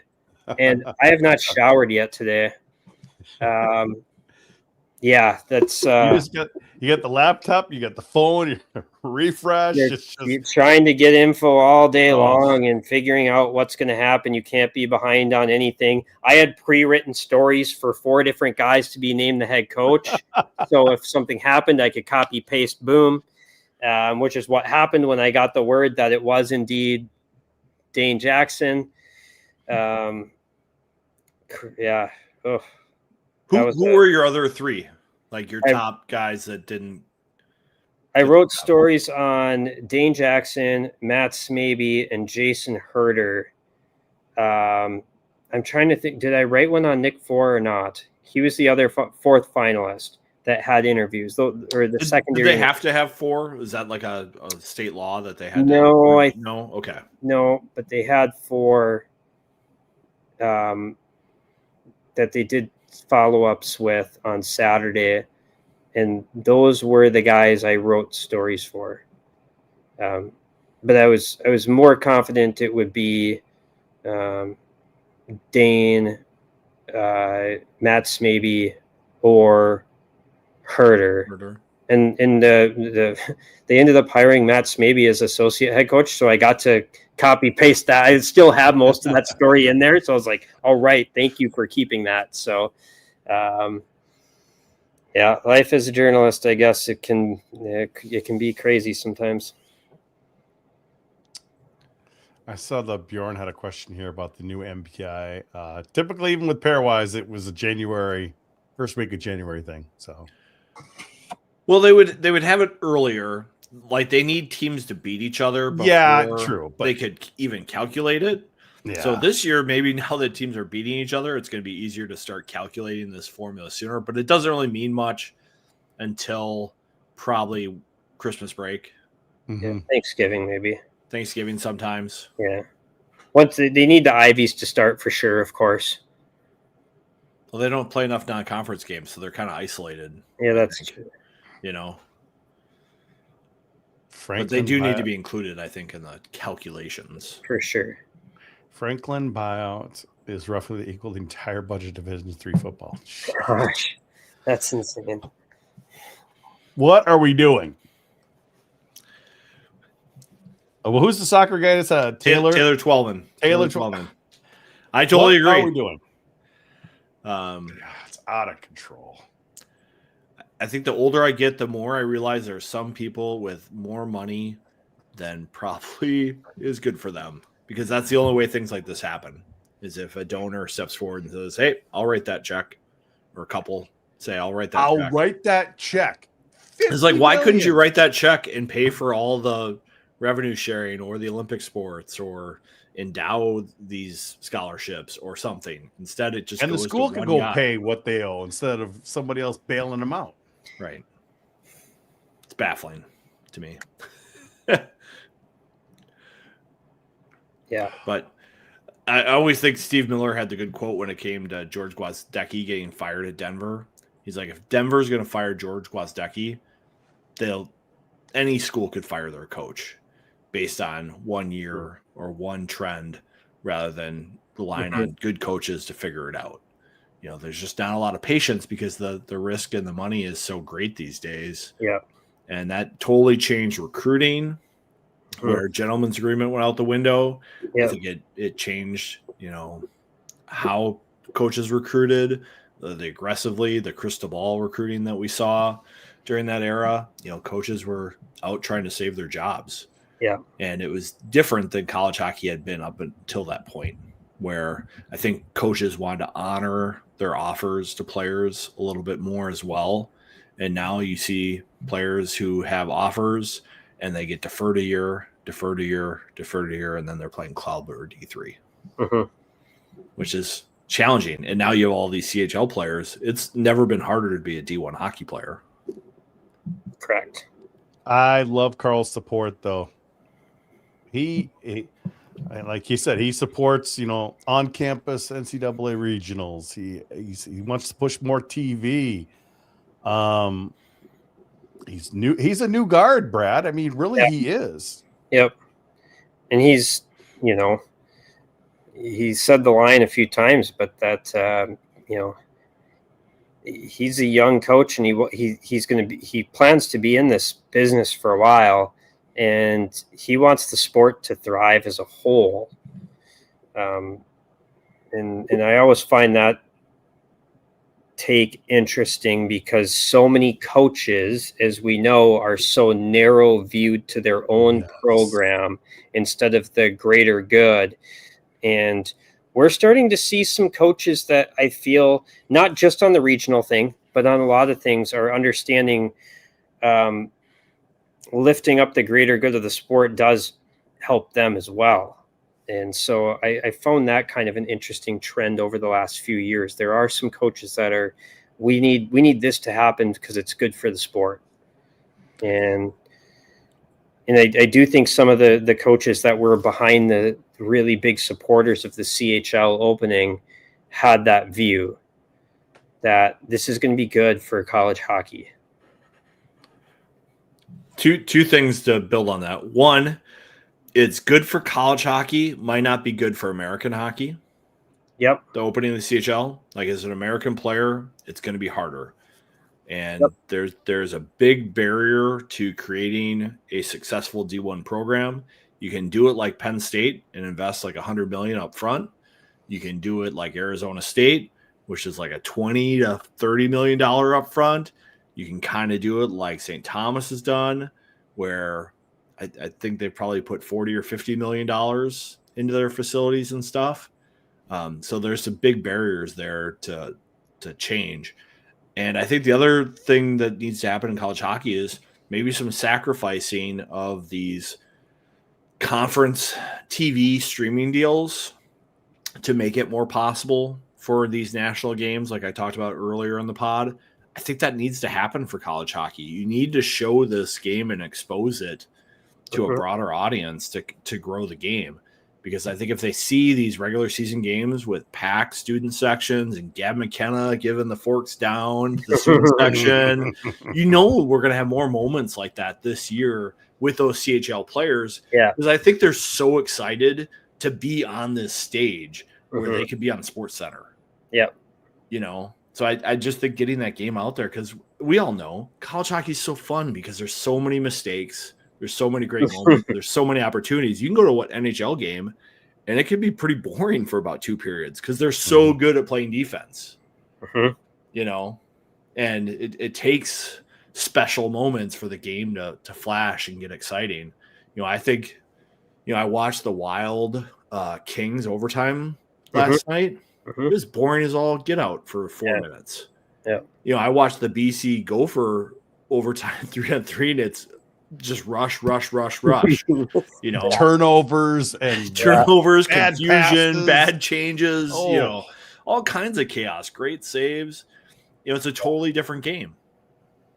The atmospheres are way different. Like, and you have one of the former UND players who was like in the 90s was saying something about how he came on his visit, and it was more because you got a free trip, and he was like, I just wanted to get on a plane, go somewhere. Didn't really care. And the guy ends up coming to a game, and he's like, there's a band playing there, and there's a bunch of students, and they're doing all. He's like, I'd never seen a hockey game like that before. And the guy ended up coming here. He had no intention to, but he just said, this is unbelievable. it's certainly unique. You just don't see that anywhere. I've been watching a lot of the CHL games, and it's a lot like the USHL, where you have some okay crowds and stuff, but like you don't have like the students and the band and fans standing the whole time and chanting at the teams. It's just something completely different.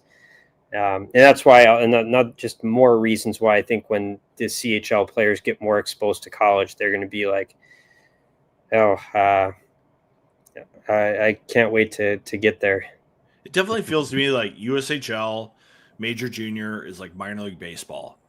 Like it can be fun, but there's like so many promotional things to make the franchise viable that there's like corporate partnerships or, bits sponsored by, like Cheapo Records. We're going to throw up a disc and you got to shoot it with a BB gun, just like whatever. It's like, it's a crazy bit just to keep it interesting, or like you score a power play goal or quarter beers.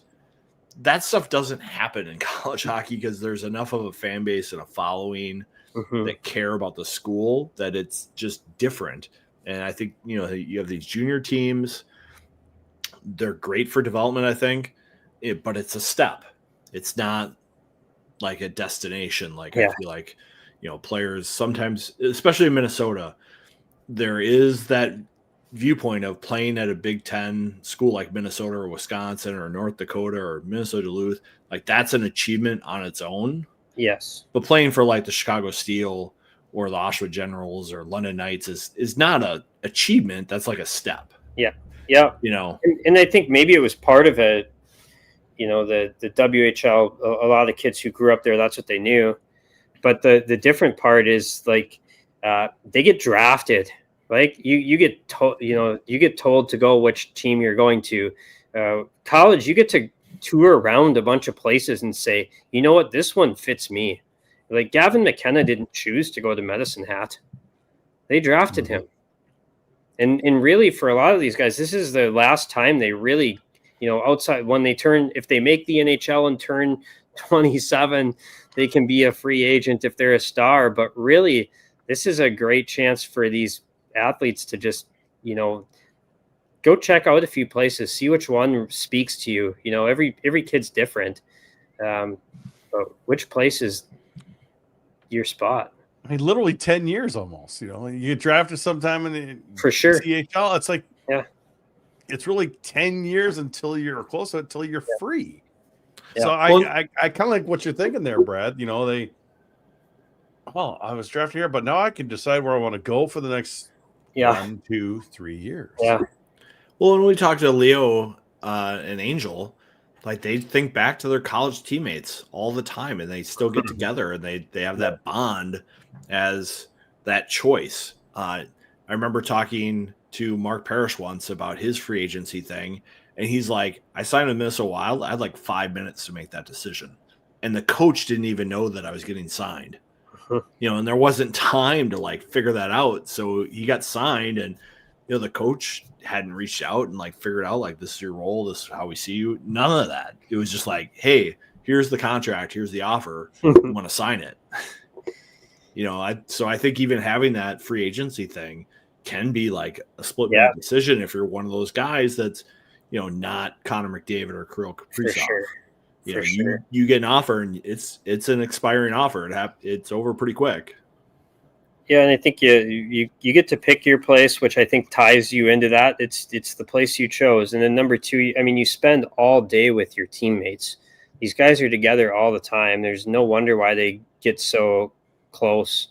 They live together. They're at the rink together. They travel together. Some guy makes breakfast, they're cleaning house or whatever it may be. It is a different thing. Yeah. There's no parents around. Exactly. Except on weekends. Usually, unless you're Lucius. That's an overtime joke. Oh boy, Lucius. I think some of the guys that are at college are hanging out with their buddies and sending texts and snaps back to their old teammates who are sitting at a house with a strange billet family that they don't really know, and they're thinking, "Oh man, that looks really fun." So I think that's a big reason we're going to see even more guys come, is because they're going to find out what the entire experience is about. In media, we just keep talking about the player development opportunities, which is a big part of it. I think that's why they're first coming. I think that's why McKenna and Verhoff and Reshny are coming. But I think the next wave is coming because they're going to find out what college is like from these guys on top of the development. So it's going to be really, it's going to be great for the sport. It's an exciting time for college hockey, no matter what team you're a fan of. I think a lot of these teams are going to have intriguing players. But I do agree, Viggs, you need to get some kind of streaming or television thing figured out if you want to grow. Right now, everything is so provincial for every conference.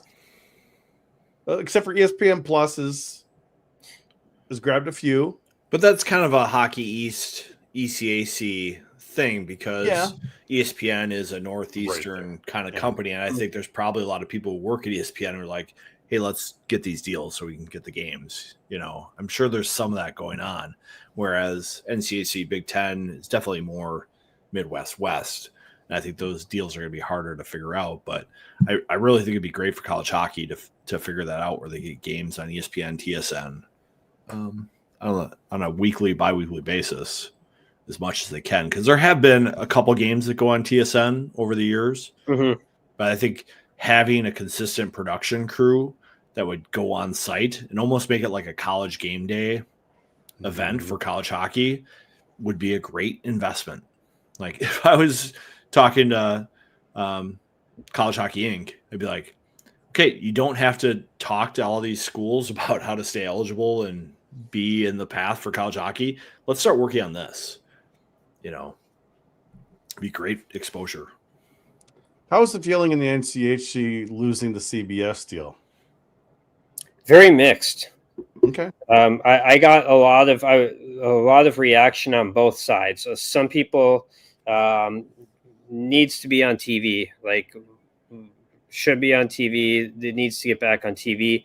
Other people were like, I subscribed to NCHC TV, and these games got blacked out, and that was so annoying, and it angered me. No more blackouts. Everything on NCHC TV. I love this. So it's very like I saw both. I got both reactions.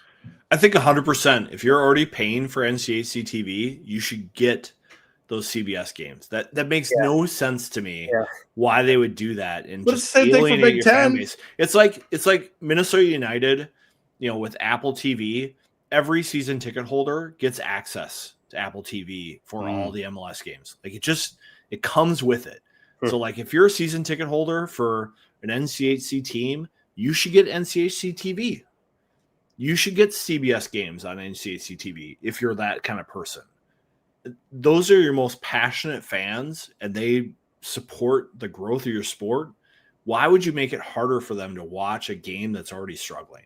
Well, I'm guessing CBS is the one that they want the ratings, so they don't want people to, hey, if we're going to broadcast the game, we want people watching CBS instead of streaming. But the new Nielsen big data ratings include streaming now. Oh, do they? So that shouldn't be an issue anymore for them. Like as long as you figure out a way to do your advertising across all the platforms. Because, you know, sometimes you watch a streaming service, you see different ads that are broadcast. Yeah. As long as they can figure that out, the ratings for the game with this new Nielsen big data thing are supposed to fix the streaming issue. Because, like, now the Netflix shows can be compared to, like, CBS shows. Yeah. Yep. You know, they get the same ratings. They're in the same ranking. Well, so that problem should be out the door. They've figured it out. I mean, the church school shooting happened. We were on vacation, so I'm like, okay, let's tune in to stream on WCCO so I could hear what's going on with the shooting back in August. And when they go to commercial breaks, we were getting local commercials because we were outside of Salt Lake City. So I mean, it's Odyssey, you know, whatever. They seem to figure it out. I mean, I was getting local commercials. There's got to be some. They figured it out on radio. Like you can't figure it out on TV and streaming video. But I tell you, when I watch the Alaska Anchorage game and I get local Anchorage ads on the stream, that makes my day. That was so good. It's like when I want to go rent a VHS tape in Anchorage, I'm pretty sure I know where to go because I think they were supporting college hockey. Or where to get those 6-wheeled vehicles, those little RV things. Exactly. Anchorage was so far ahead of the game back then. They were streaming long before anyone. They were, like, and you could go to the college hockey games and then come home and watch an Anchorage game because it was just starting. Man, I kind of missed the Seawolves being in the league. It's a fun one. Oh, we did some live broadcasts, streaming, not video, but audio, and quite a few beverages happened during those games. Mistakes were made. Remember the ones where Frank and Doug would try to call them from back in the cities right away? I think they went up there at the punt, and then they were calling them from the cities. That was they picked up that stream and they called it, and they had this little tiny monitor and they couldn't really see it very well. But gosh, there was another time where they were doing something similar. And I remember this because I believe Chris Withers, who now produces Chicago White Sox baseball exclusively down there in Chicago, he was doing Fox or FSM back then. They weren't getting the audio feed. So they were just seeing video, no audio. So he was trying to mix in crowd sounds, but it was crowds from a baseball game, and every once in a while you hear the hit on an aluminum bat or something. Oh man! But you know what? They figured it out, and now it just seems like TV is so hard they can't figure things out. I'm like, what are we doing? I don't know. BTN Peacock games. You know, I would say those Peacock streams are very good. It's a high quality. High quality. Has figured it out. Like all those Premier League games that they do. Yeah, like they do streaming probably better than anyone. I remember watching that game last year right down here, and they had full surround sound for a college hockey game. It was wonderful. Yeah, to hear the sound of the hockey kind of around you, it was just they do a top-notch job. I wouldn't mind if Peacock did more because, you know, at least last year you'd buy it for a month. That was the cheapest one, but it was like $7. There was like a Thanksgiving deal where you could get the whole year for like $20. So that was a good deal. Like a Black Friday kind of deal. But I think one of the things with Notre Dame is they have such a national audience that they like having that kind of situation because there's so many Notre Dame people who are, you know, how do you know that somebody went to Notre Dame? They're going to tell you. I don't know. I think it's the best deal out there. I mean, like you said, you can pay the $8 for a month of it, catch up on any Peacock shows, whatever you need to catch up on, and you get it for a month. But then you look, a day on NCHC is $17. Yeah, and that's a day. It's a different budget. No, I totally get it, but I'm just making that comparison. And by the way, people in Minnesota, or actually probably more of the Gopher fans outside of Minnesota who don't get Fox 9 Plus, it will be on that station this weekend live. They'll just pick up the Midco feed, but you know, if you're going to want to stream it, you have to go to NCHC TV. You won't be able to stream it on BTN Plus like it is normally for Fox Time games. Buy the single day right before 7 p.m. Friday night. Jupe, here's my question for you. If I've got Fubo TV and they normally broadcast the Fox 9 feed, should it be on there? I haven't looked yet. I want to check that. You're usually the TV guy, and you could just tell me the answer. Fubo, because I get the Fox 9 Plus and feeds on I do too. YouTube TV. I just wonder if it'd be a weird exception.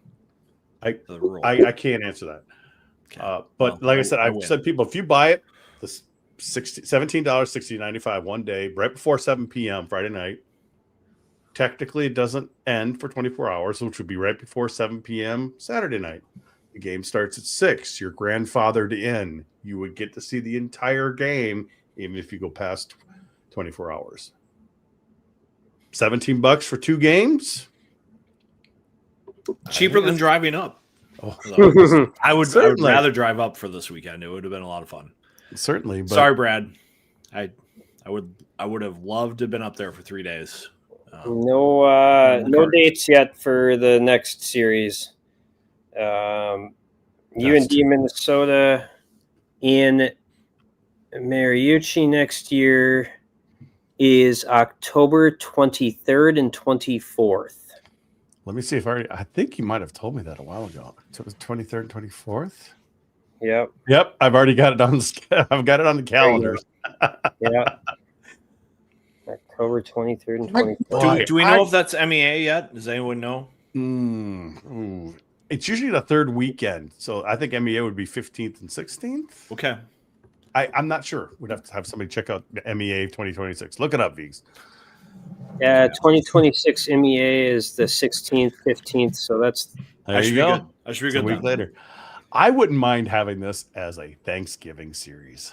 back in That would be fun. You're One not thing going to about the get Thanksgiving series crowds. is the teams are more into it. Like they know what they got at that time, whereas now there's so many question marks with everybody. the one problem though is you don't have students. Yep. You don't have students, especially at Mariucci when they did that. Yeah. Yep, they didn't have students. The benefit is I can drive down to St. Paul and have my mom's Thanksgiving Day meal. Oh, yeah. I old do feel like home-cooked meal for Minnesota mom. students have been better for these big games. The Gopher football team has had a lot of Thanksgiving weekend games, and the students have still been showing up. I think if you had a North Dakota on the schedule for Thanksgiving, you would still get a pretty good crowd. I think one of the reasons the Gophers maybe didn't have a good crowd for BC was homecoming.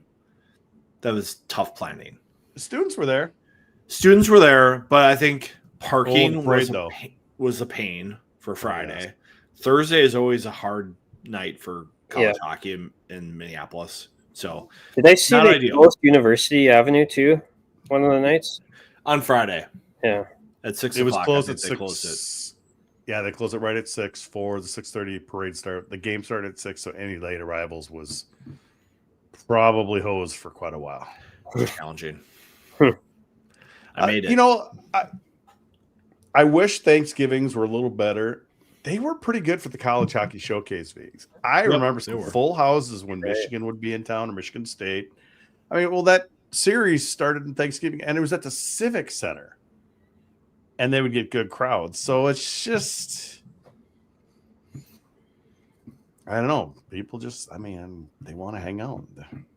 We try to get them excited on our Wednesday night show before Thanksgiving, where I drink heavily.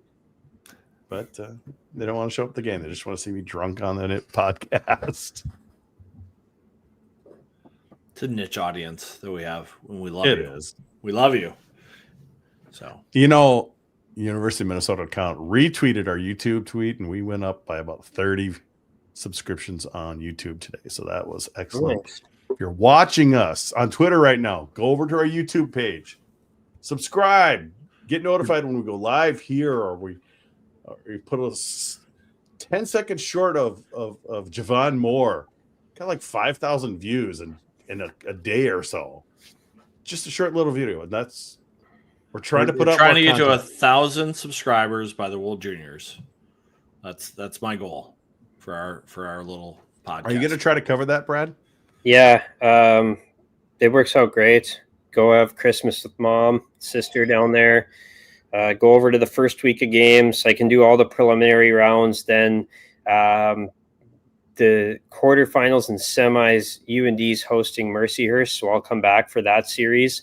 And then if US or Canada are in the final, I'll probably come back down for that.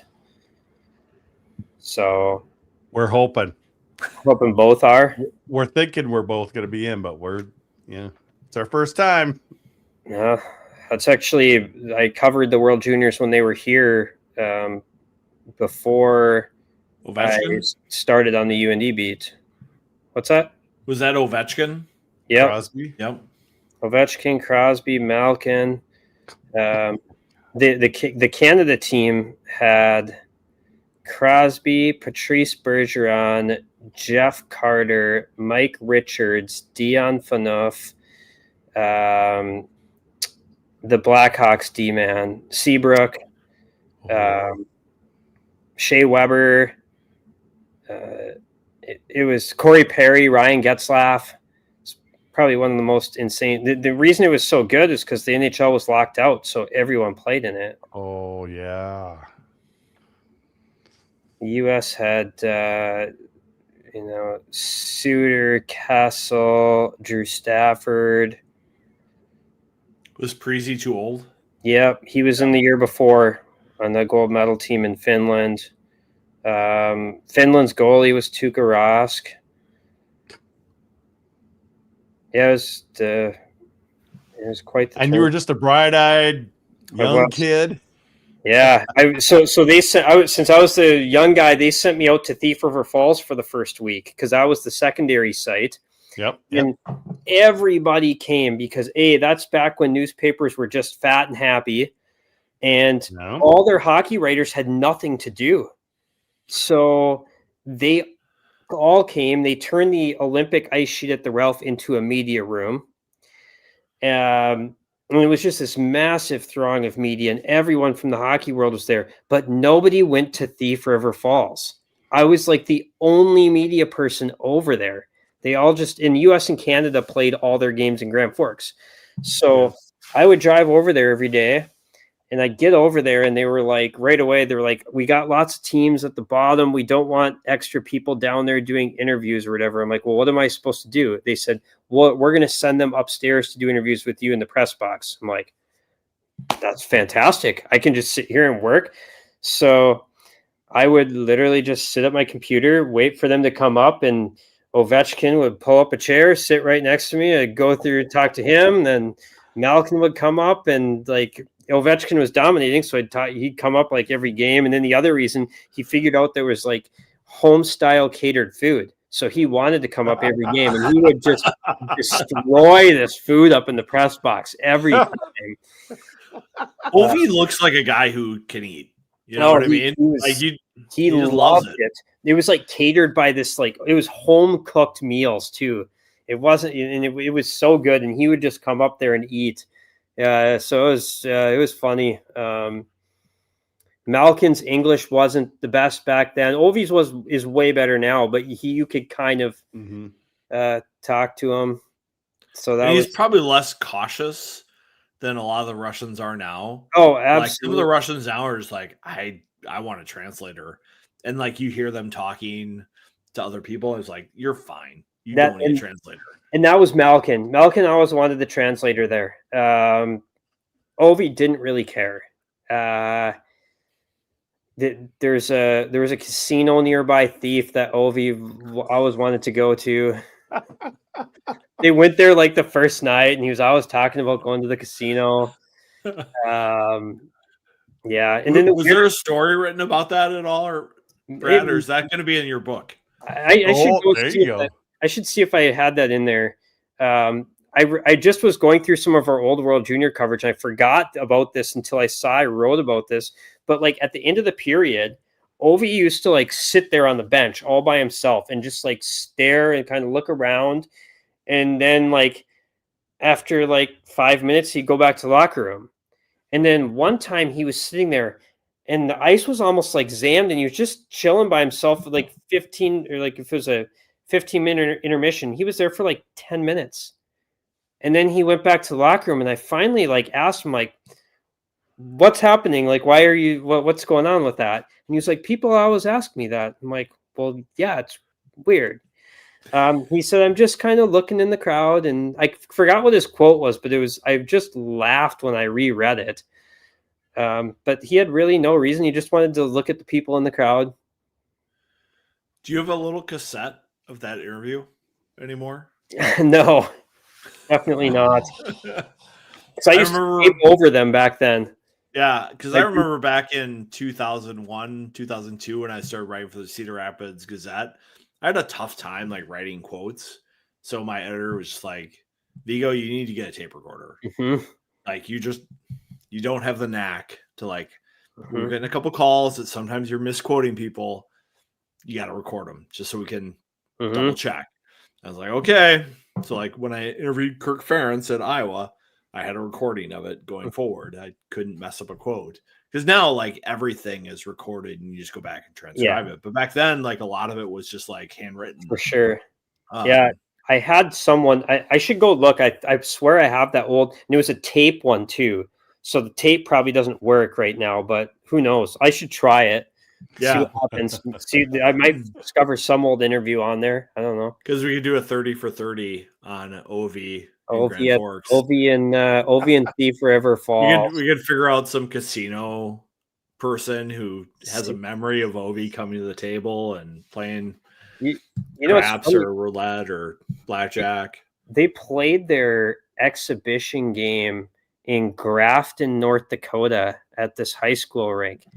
That would actually be a fun story. I got to get on that at some point. Maybe I'll do it before this World Juniors. But you remember Jade Miller played for Minnesota Duluth? He was at that game, and he was talking about like all the crazy things that happened during that game. And I'm forgetting off the top of my head. I need to call Jade Miller before the World Juniors and get the story of when Alexander Ovechkin played in Grafton, North Dakota. Like, who would he have played against? They probably played like the Slovakian team or something, like an exhibition, like they're gonna do now. Except they're gonna play it at college rinks. So they would just kind of go around to the area rinks. Like Canada, I think played. Was it Canada that played in East Grand Forks? But yeah, I mean, it's just kind of crazy when you think about these tiny little rinks that seat like 200 people, and like Ovi and Malkin were playing there, and I don't think any of the fans realized what they were watching at the time. Like, these are the number 1 and 2 draft. But remember, though, that was kind of the beginning of the World Juniors just going way up in popularity. Yep. So you didn't know what you had, really. Correct. Yeah. And that was, because that's when the World Juniors could be held at a place that doesn't have 19,000 seat venue. And USA Hockey hasn't done that since. So. Yeah, I remember I was like a sport card collector, like during the 90s. And so like Eric Lindros, Jaromir Jagr, Paul Kariya, like those were the players I was like, oh man, they dominated at the World Juniors. Like they're going to be this. And it's like, I could barely watch the games. I could just maybe get some highlights here and there and read the hockey news and just be like, oh man, I can't wait to see these guys. And like Alexander Dag, he's going to be dynamite. The World Juniors was such a thing at that era, but it was also such a mystery. Like you couldn't get a full feel of it like you can now. Last 15 years, maybe 10 years. Crazy. I remember the 90s though too, because I remember the Gophers would lose some players for a couple weeks. They'd get killed somewhere. You'd have no idea what's going on. Really. You never know what's happening, and they'd come back. Andy Brink, somehow would make a World Junior team as like a college golfer turned hockey player. Like, could you imagine that? Like, if the World Junior team was like named this winner, and there was a guy who was like a college golfer who started playing college hockey, and now he's on the World Junior team, like people would be all up in arms. Like that would probably be a good story about Andy Brink making the team. It's one of my. It's okay. That week or 2 weeks. And I would say the regional weekends are my favorite hockey weekends of the year. It's so much hockey. It's back to back. There's so much pressure. It's yes, I love the Stanley Cup, but there's just something about that just coming at you. All these different games. I love those. Basically, 2 weeks and 4 days now. I agree. I love seeing a lot of different games at once. Yeah. Regionals are fun. Oh, I do like the day off now too. Yeah, you get an extra day of hotel, but it's not so bad. But I don't know. Like the one thing that Motzko talks about with the regionals being at a site is you have this kind of traveling band of college hockey that is at that regional. I agree. That's nice. I don't think it makes it a better product, but I think if you're part of the traveling circus, it can be fun. but I don't think it makes the best product. What's the traveling circus? The media, the fans, the coaches, the team, all going to a site that's remote. So you have 4 teams, 4 crews. That can be fun, but I don't think it makes the best product. Because for the people who actually make the trip, it's cool. It can be. It can be if it's nice. Were you guys in Grand Rapids in 2013 or 2012, whatever year that was? No. If you go to a weird site, I probably would have. Like, I'm not ever going to Allentown. I'm never going to Providence. I'm never going to what's the Colorado? Loveland. I'm not going to Loveland. Regardless, and we get credentialed for these things. Like, we're not even, and we're trying to cover it, and we might get compensated for it. Yeah, I was in Loveland this summer. I stayed there on my way back from our Big West trip. But if you're that kind of fan long who drive. can afford it and it's fun for you, Yeah. and you have a fan base that's passionate enough, Well, how interesting could it be in a couple seasons? You've got a Fargo regional and a Sioux Falls regional. How many people are going to be traveling between? Because I'm thinking they would put them on opposite days. Yeah, they could make a lot of sense. You never know. True, you don't. Because it's Loveland and Sioux Falls out in this part of the country this season. Fargo and Loveland next season, and then Fargo and Sioux Falls. So, Brad, are you like one of those lobbyists who has like a chart of who's voting for campus regionals, who's voting for neutral site, and you're just like trying to figure out the votes as we go to like the convention? You ever watch The West Wing? The West Wing, where they're preparing for a vote, and they're like, we got to flip 4 of these votes over to the side for it to pass.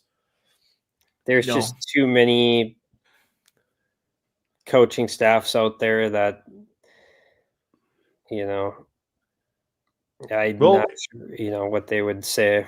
I do think the first time I wrote a column about this was, I think, after that Grand Rapids regional, where I was like, the UND played to go to the Frozen Four against Yale. And the crowd, I remember I want to say in my story, I wrote that it was the smallest crowd UND had played in front of in 7 years. I'm like, that cannot happen. It's your biggest game of the year and your smallest crowd of the year. Can't happen. Mm-hmm. And that was a regional that had, you had North Dakota and Minnesota at the same regional, and nobody came. And that should tell you this is messed up. You can't, and when I first wrote the column at that point, the amount of people that were agreed with me it was not a high number. The number has raised quite a bit since then. It's not obviously not to where it needs to be, but there has been movement. And we lost quite a few coaches this offseason that were more of the old guard. Yes. 11 coaching changes in all. That is the new record, by the way, for college hockey in one offseason. The old record was 10. This year there were 11. Most of them were retirements. I know, Max here. Too many Atlanta coaches with equal votes need to work. No, they just... Yeah, you think some of those schools would have hosted when they've... you guys have all figured this out. Some of those schools have had good seasons, and then they've had to go somewhere weird. I think it's... what could have... I don't want to say what like a Quinnipiac feels, because I don't know. I've never talked to Rand about this. But I always thought, like, if there was a situation where the year that they won it, I think there was a regional in Fargo. Yeah, that was the one. Yeah, Minnesota was the one that won. Okay. North Dakota didn't make it that year. Correct. But North Dakota was very close to backing in. Had they won that overtime game in the semis, I think they would have beat CC and gotten in. And guess Mhm. what would have happened? Minnesota might have got sent out, or yeah. Yep, Minnesota would have been gone, and Quinnipiac, they were a number 1 seed. I forgot what overall seed they were.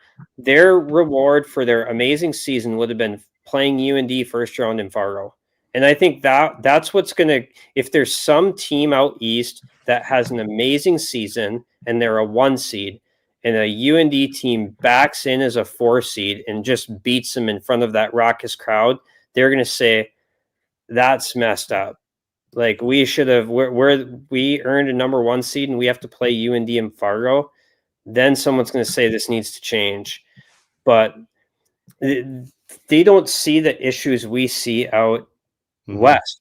Like, I think it's insane that we are going a decade. Well, what state produces most college hockey players? Minnesota. Not close. Not even close. And we have set up a system where Minnesota is basically shut out from the possibility of hosting a regional. It has not had a regional in a decade. Well, how insane is that? What if Massachusetts didn't host a regional for 10 years? Do you think people out there would say, okay, this is messed up? Probably. But we don't see it.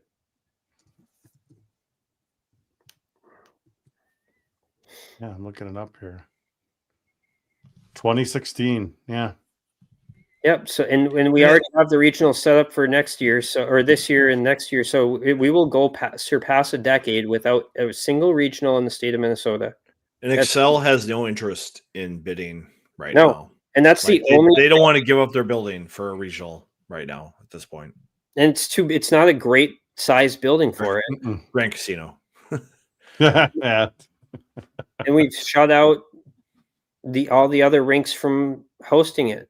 Like, they have all these AHL buildings in Massachusetts and in the Northeast where they can say, oh, this is off campus. We go to the AHL building. You can't do that in Minnesota. It's just it's crazy. Well, the other issue too was, even when it was in Sioux Falls a couple years ago, they had to take the ice out. They didn't have much time. It was terrible ice. Yeah. Whereas last year Fargo was better because they switched it out a week before. Yeah. So, we lost Viggs. He knocked himself out. But so we got a couple more years. It's already decided. Maybe next time. I think it's moving closer. Will it happen? I don't know.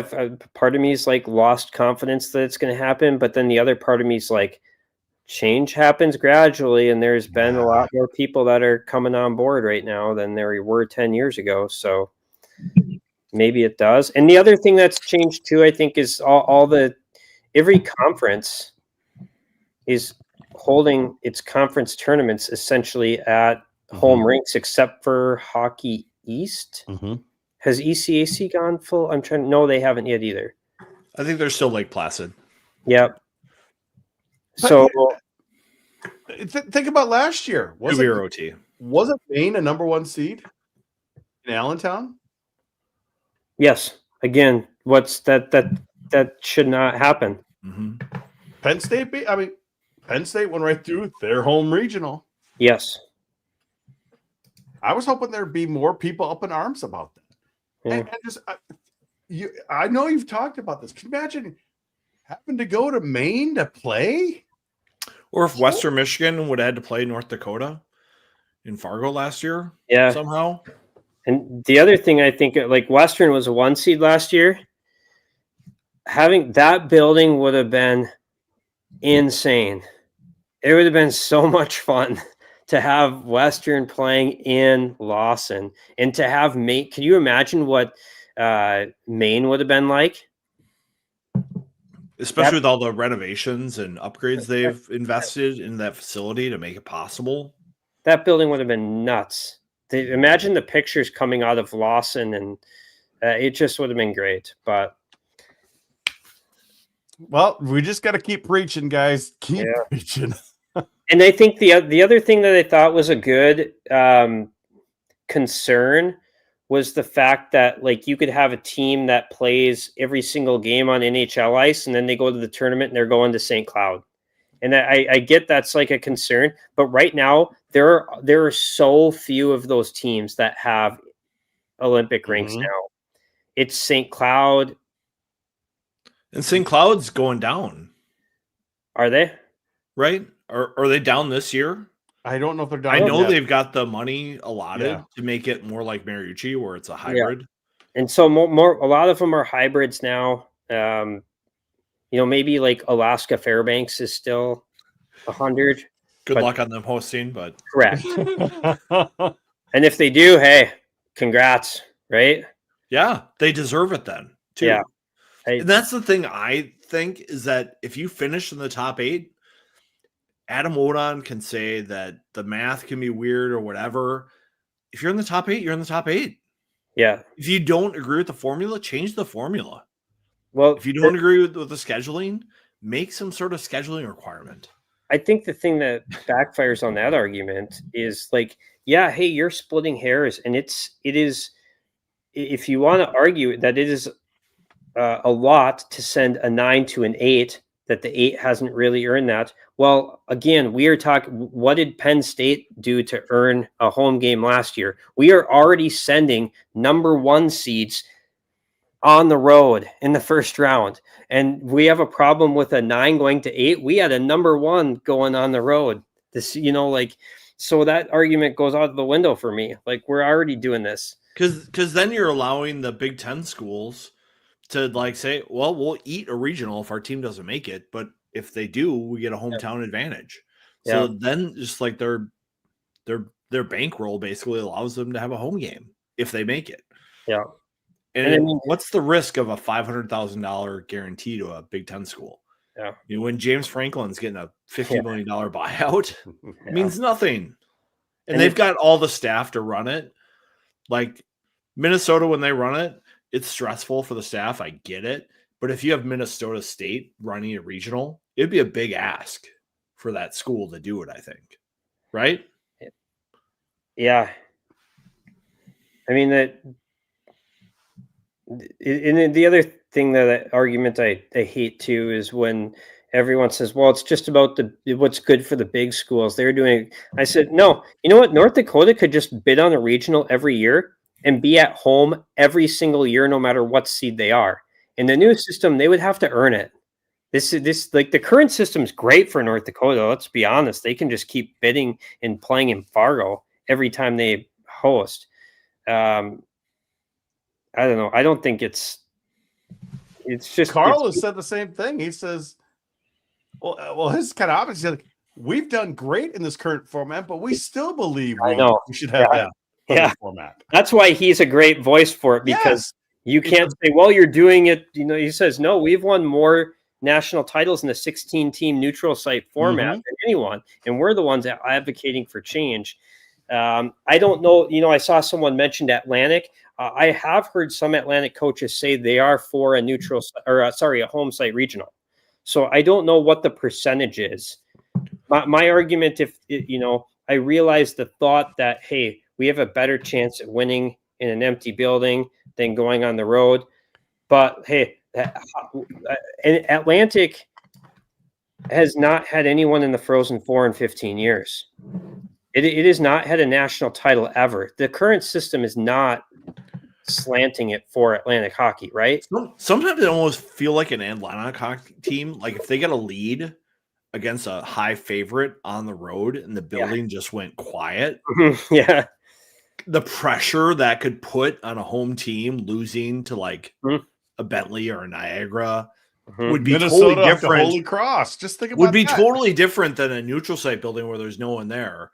I agree. Like the coaches can just say, hey, keep trying. We'll get this game back, versus the crowd maybe booing or like leaving early, or, like there's so much more emotion that could come into play there that I don't think some of these coaches realize. But I think the Sacred Heart coach is one of those guys who's come on and said, hey, I think home sites are what we want.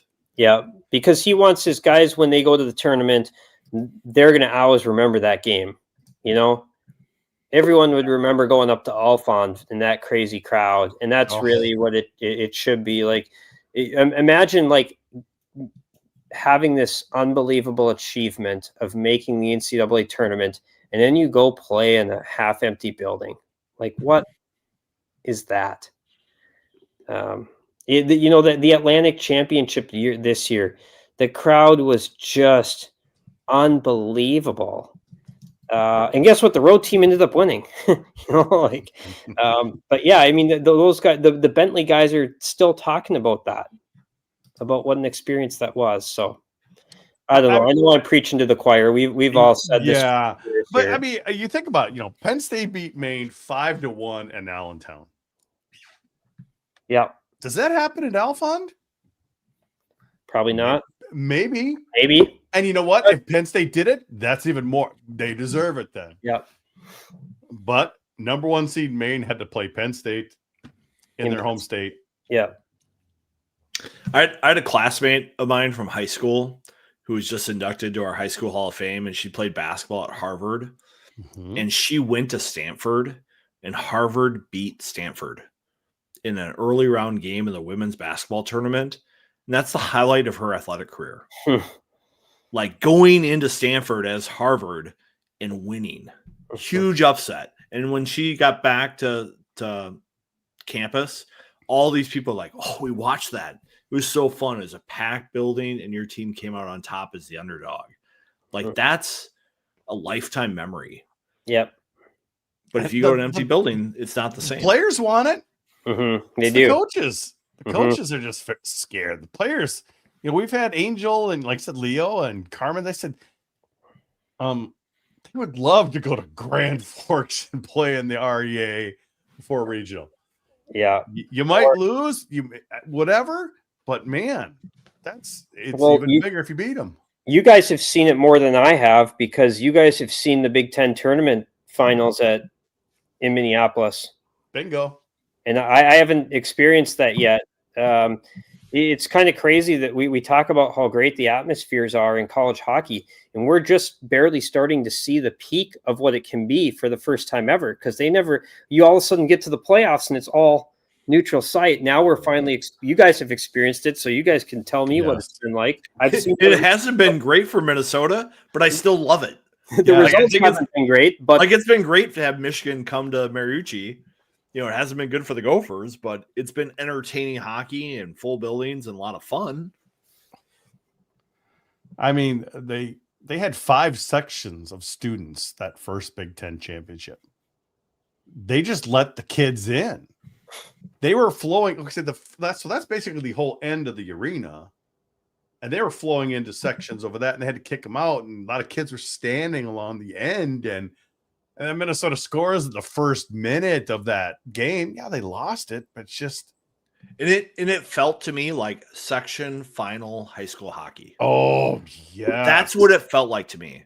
Section final high school hockey, Minnesota. You have overflow crowds, and it's the best night of the year for that high school. And that's what it could be.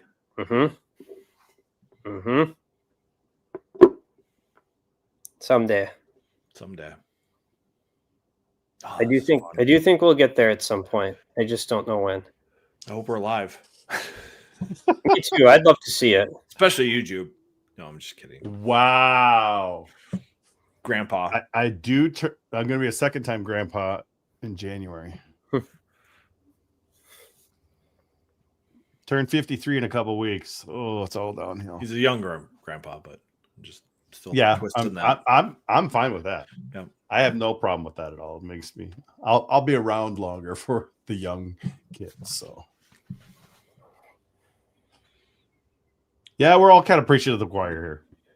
I know, but I think sometimes conversations like this help us shape arguments and shape conversation. I hope people in college hockey listen to this and not think we're just like off the rails. Like we're trying to help the game and grow the game.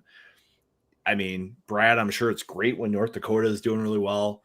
Jupe, it's great for GPL when the Gophers are doing well. Yeah. But like all of us here, we just want what's best for college hockey. Kind of like David Carl. It's like, I understand there's going to be some times where it's not going to help your team or your fan base, but it's going to be fun and it's going to draw more eyes. And that's really what it should be about in the big picture. Yeah. That brings a healthier game. It benefits everybody, I think, around the country. Yeah. We need to. I definitely think we're seeing college hockey elevate itself with the We are. No doubt. Like it is a decade of change and growth ahead for college hockey. They just have to figure out the right ways to embrace it. So, as future college hockey commissioner, I will grow the game and skate it forward. Yeah, it's been interesting the 20 years or so I've been around, because the one thing that's really been a drawback is with print media and newspapers have had to cut. They're not making money from ads anymore. Anytime you want to sell something, people are going on Facebook Marketplace. That all used to be in the paper. Everyone's going to Google targeting ads, Facebook ads, Twitter. They're becoming their own advertising by going on social media. So it's had to change its model. It's cut jobs. And one area that's really felt it is college hockey. The Star Tribune's never going to get rid of their Vikings writer, their secondary Vikings writer, Twins, Wild, Timberwolves. You need at least a preps writer, and go for hockey. Columnist. You gotta have a columnist or two in there. And like Denver Post, all these papers that used to have some coverage, and then you look at the Kohl Center, and I see some of the crowds there, and it just sucks because that place used to be one of the most raucous places you would go into, and every building you were going into is just a raucous atmosphere, and some places have lost it a little bit, and I feel like we're on the verge of getting it back everywhere right now. And the interest in college hockey, I think sometimes some sports editors and editors underestimate how much interest there actually is in college hockey. And if people who cover it already have a chance to really grow their product, because this is going to be a golden era of college hockey. I really feel it's going to be a big boost to college hockey, and I feel people who invest in coverage are going to be really rewarded for it. I don't think they realize the interest. And you are exactly right. When I first started getting credentialed in the mid to late 2000s, there was always a Strib person there. There was always a Pioneer Press person there. Yeah. Especially Pioneer Press. I think Bruce Brothers was there for years. Yes. Covering, he was always there. Yep. Home and road. Every road game. Yes. And yet Roman Augustovich, he's I still see him liking tweets once in a while. He's still out there, old Roman, pulling up his pants with his, he's falling down. And now we know Randy Johnson, great guy. He writes for the Strib. Yep. He tries to get there when he can, but it's all about Gopher football. Once that season's done, then we'll see Randy a lot. Yep. But Randy's probably not going to Penn State for a road series. No. Back in the day, everybody traveled. There would be a writer in Grand Forks every week, and now we're just trying to get the home games. USCHO had a writer at every arena. The amount of coverage that it was. It's changed. Look at Todd Molesky. Yeah. They weren't going to send him up here last year, Viggs. It wasn't until you offered, a place for him to stay that, he was like, okay, I'll come up and cover it because, I got a place. It's not going to be that expensive. It's free. Yeah. Yeah. And I think college hockey is one of those venues where, I think Brad, if I need a place to crash, there might be a couch for me. I've got people crashing at my house this weekend, actually. See, I mean, there's a little bit of a camaraderie there in college hockey that maybe doesn't need to exist, but it has. But he's a perfect example. Even the Minnesota Daily, I don't think I've seen a daily person at availability or a game yet this year. I was down there by myself. What was it? Thursday night? Thursday. Thursday Well, night. I on Friday, I was the only Yeah. press person in the entire press box. Mm-hmm. You know, Well, Jess did show up. he did, but not at the start. And I'm going to True. hold that over Jess because I know he's not watching, but it's okay. But, you know, I go down there and I'm just trying to get some video with proper people who've watched the game.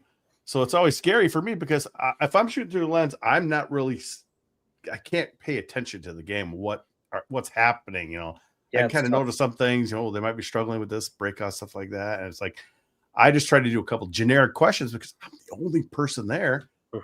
And then last weekend, it was pretty much you talking, V's. I don't know, Jess jumped in a little bit, but Jess was also going back and forth. And there's hardly anybody there.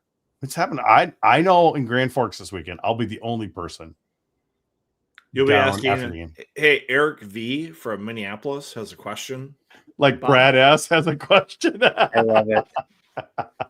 That was good. I'm glad you got a good laugh out of that. I actually got a laugh out of Bob, so I was pleased with the delivery. He should call me. Yeah. You didn't have his number though, Doug. I talked to Tom Siratori about it a little bit, and then and I kind of asked. I popped the question at the CCHA Media Day, and I think I caught him off guard. And I just said, sorry about that. I think I caught you off guard when I texted him, and he called me and he kind of wanted to discuss it more and further. And then he goes and calls Bob and discusses it with Bob. And he called, Bob has a great idea about this. And so, that's why he was like, I knew he was talking to Ernie up in Bemidji about it. So, but yeah, that was part of my story about that fact that there were 11 coaching changes and why there was so many coaching changes in college hockey. And he had a good line to you that, hey, a lot of these guys just retired. It was time. So, and that's a credit to them that they got to choose their own way out. It is. I think that was the thing that Bob wanted to emphasize. He's like, these guys have earned their exit. They get to choose their own terms, and that's a pretty powerful thing at the end of your career for in a sure. sport like this. Did you? I saw a tweet. Mike Schaefer out at the Buffalo Bills game, tailgating with his hat on. Saying he'd never been able to go to a game because he's always in the middle of college hockey season. I'm like, out of the way. That's how you go have fun, right? Yeah. Like, these guys have been in the grind for 30 years. Time to go do some fun things like that. When I was in college, during spring semester, they offered like a coaching class for students who thought they'd want to coach high school athletics or college athletics after they graduated. And they would have each coach for like major programs like football, baseball, soccer, basketball come on and do like 2 weeks of the class and like tell you about like how to do your season development plan, how to do your practice plan, how to do leadership. And like some of the coaches would do like a Q&A about their experience in hockey or basketball or whatever. And I remember the coach, Dan Kosmowski at St. Olaf, he worked with Clem Haskins at the University of Minnesota as an assistant and like was just like dogged recruiter, dogged coach, like high intensity all the time. And before he started speaking, he had a picture of himself fishing with like a 49-inch muskie. And he was so happy about it. You could just tell in the picture, he had this huge smile. And he's like, students, what do you think of this picture? I'm like, oh, that's a big fish. And, I bet you like fishing and all this stuff. And he's like, that was the first summer after I stopped coaching Division I basketball. Because then I had the time to go fishing, to go think about something other than basketball and have the time away. Because if you're in D1 basketball and you're catching fish like this, you're going to lose your job. So when you look at your life and you look at your perspective about what you want to do, like, do you want to catch the big fish on a fishing line, or do you want to catch them in recruiting and achieve that? And what do you want in life? And he it's pretty obvious what his choice had been. I think he's still at St. Olaf. Great basketball coach, great guy. But just interesting perspective on athletics as a whole. Well, to go off that point, and something that maybe will be discussed further along the lines in college hockey. Do you know what's really made it even worse for these coaches? August 1st, recruiting day. Like, August should be kind of a quiet time for them before school starts. The rosters are already in.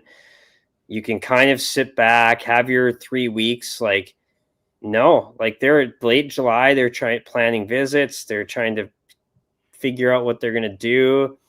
And that is just made for less of an off season for these coaches. Makes me wonder, my personal view, I'm just floating this out there. So if you have arguments against it, I would love to hear it, because I haven't thought this through very well. Right now, you can commit August 1st before your junior year. I almost think we should back it up. I think that still is kind of early. I think you can do it going into your senior year. So you're only 1 year out.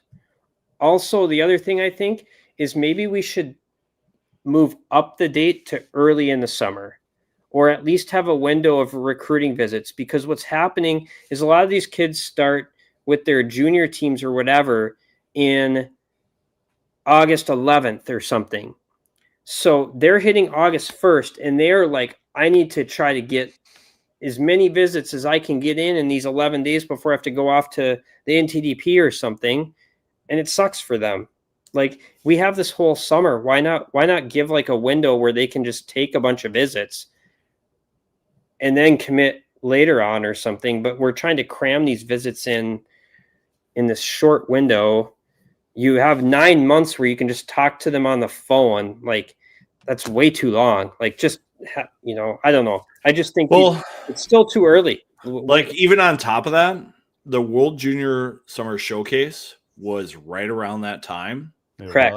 A lot of the guys who committed to Minnesota took unofficial visits before the summer showcase. Yep. On their own dime to get that experience, which doesn't feel right, because the U of M coaching staff is going to be busy during the showcase. Yep. So that was a challenge. Yeah. But they figured a way around it, because hockey families sometimes are better off than football and basketball families, and they could do that. And Minnesota typically recruits local players, so it's not like a flight or anything that the school has to pay for. But that's a conflict as well for the college schedule. But I definitely think like allowing visits during that junior year, and maybe, I don't know. Yeah. January 1st?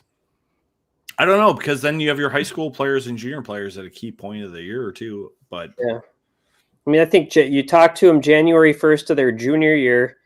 They have until May 15th or so, and then that's when they can start their official visits on campus, and then they can officially commit August 1st, then maybe, or something, going into their senior year. So they know going a year ahead where they're going. Most of those players are not going to go as true freshmen anyway, so they're still committing for 2 years down the line. The truly special ones, they still have a full year before they're going on campus. I think it's more than enough time. Then they have 3 months to go on as many visits as they want to really get a good understanding of which school is their favorite.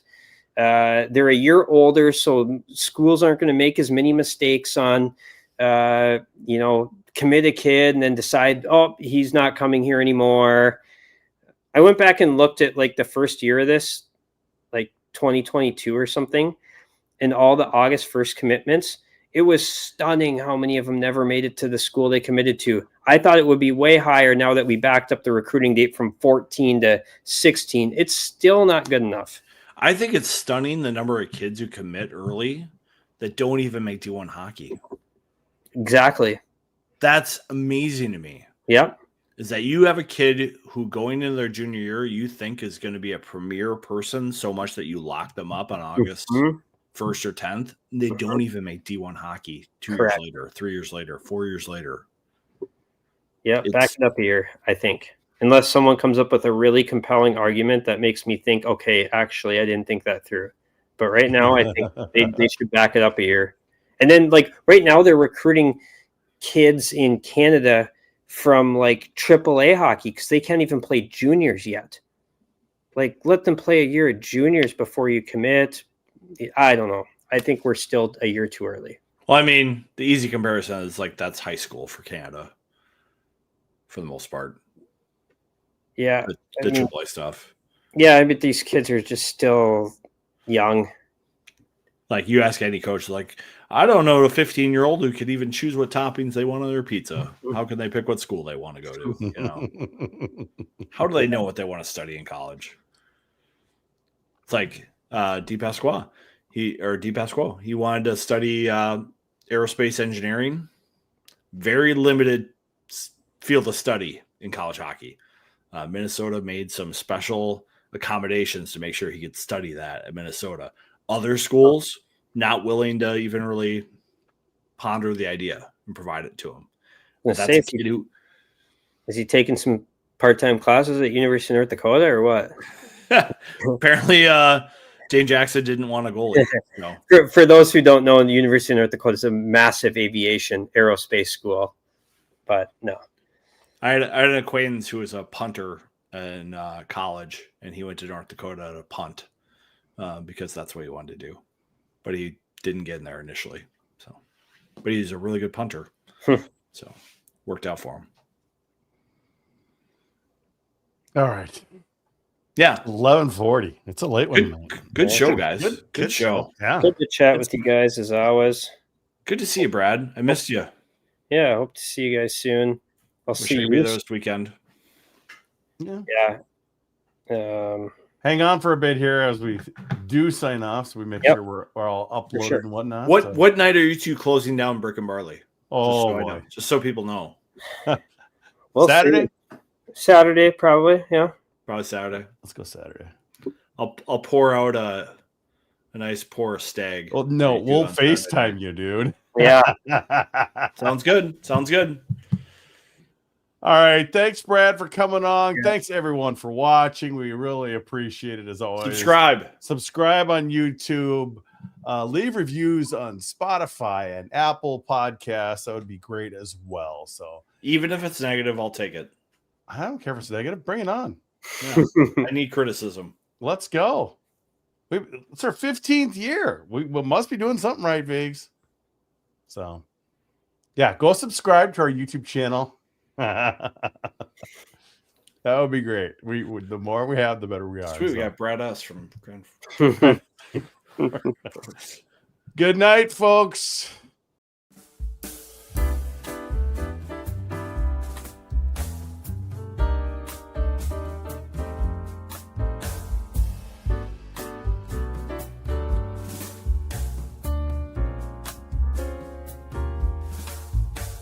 I mean, I really can't wait for the live stream from Brick and Barley, especially when you start talking to the karaoke guy.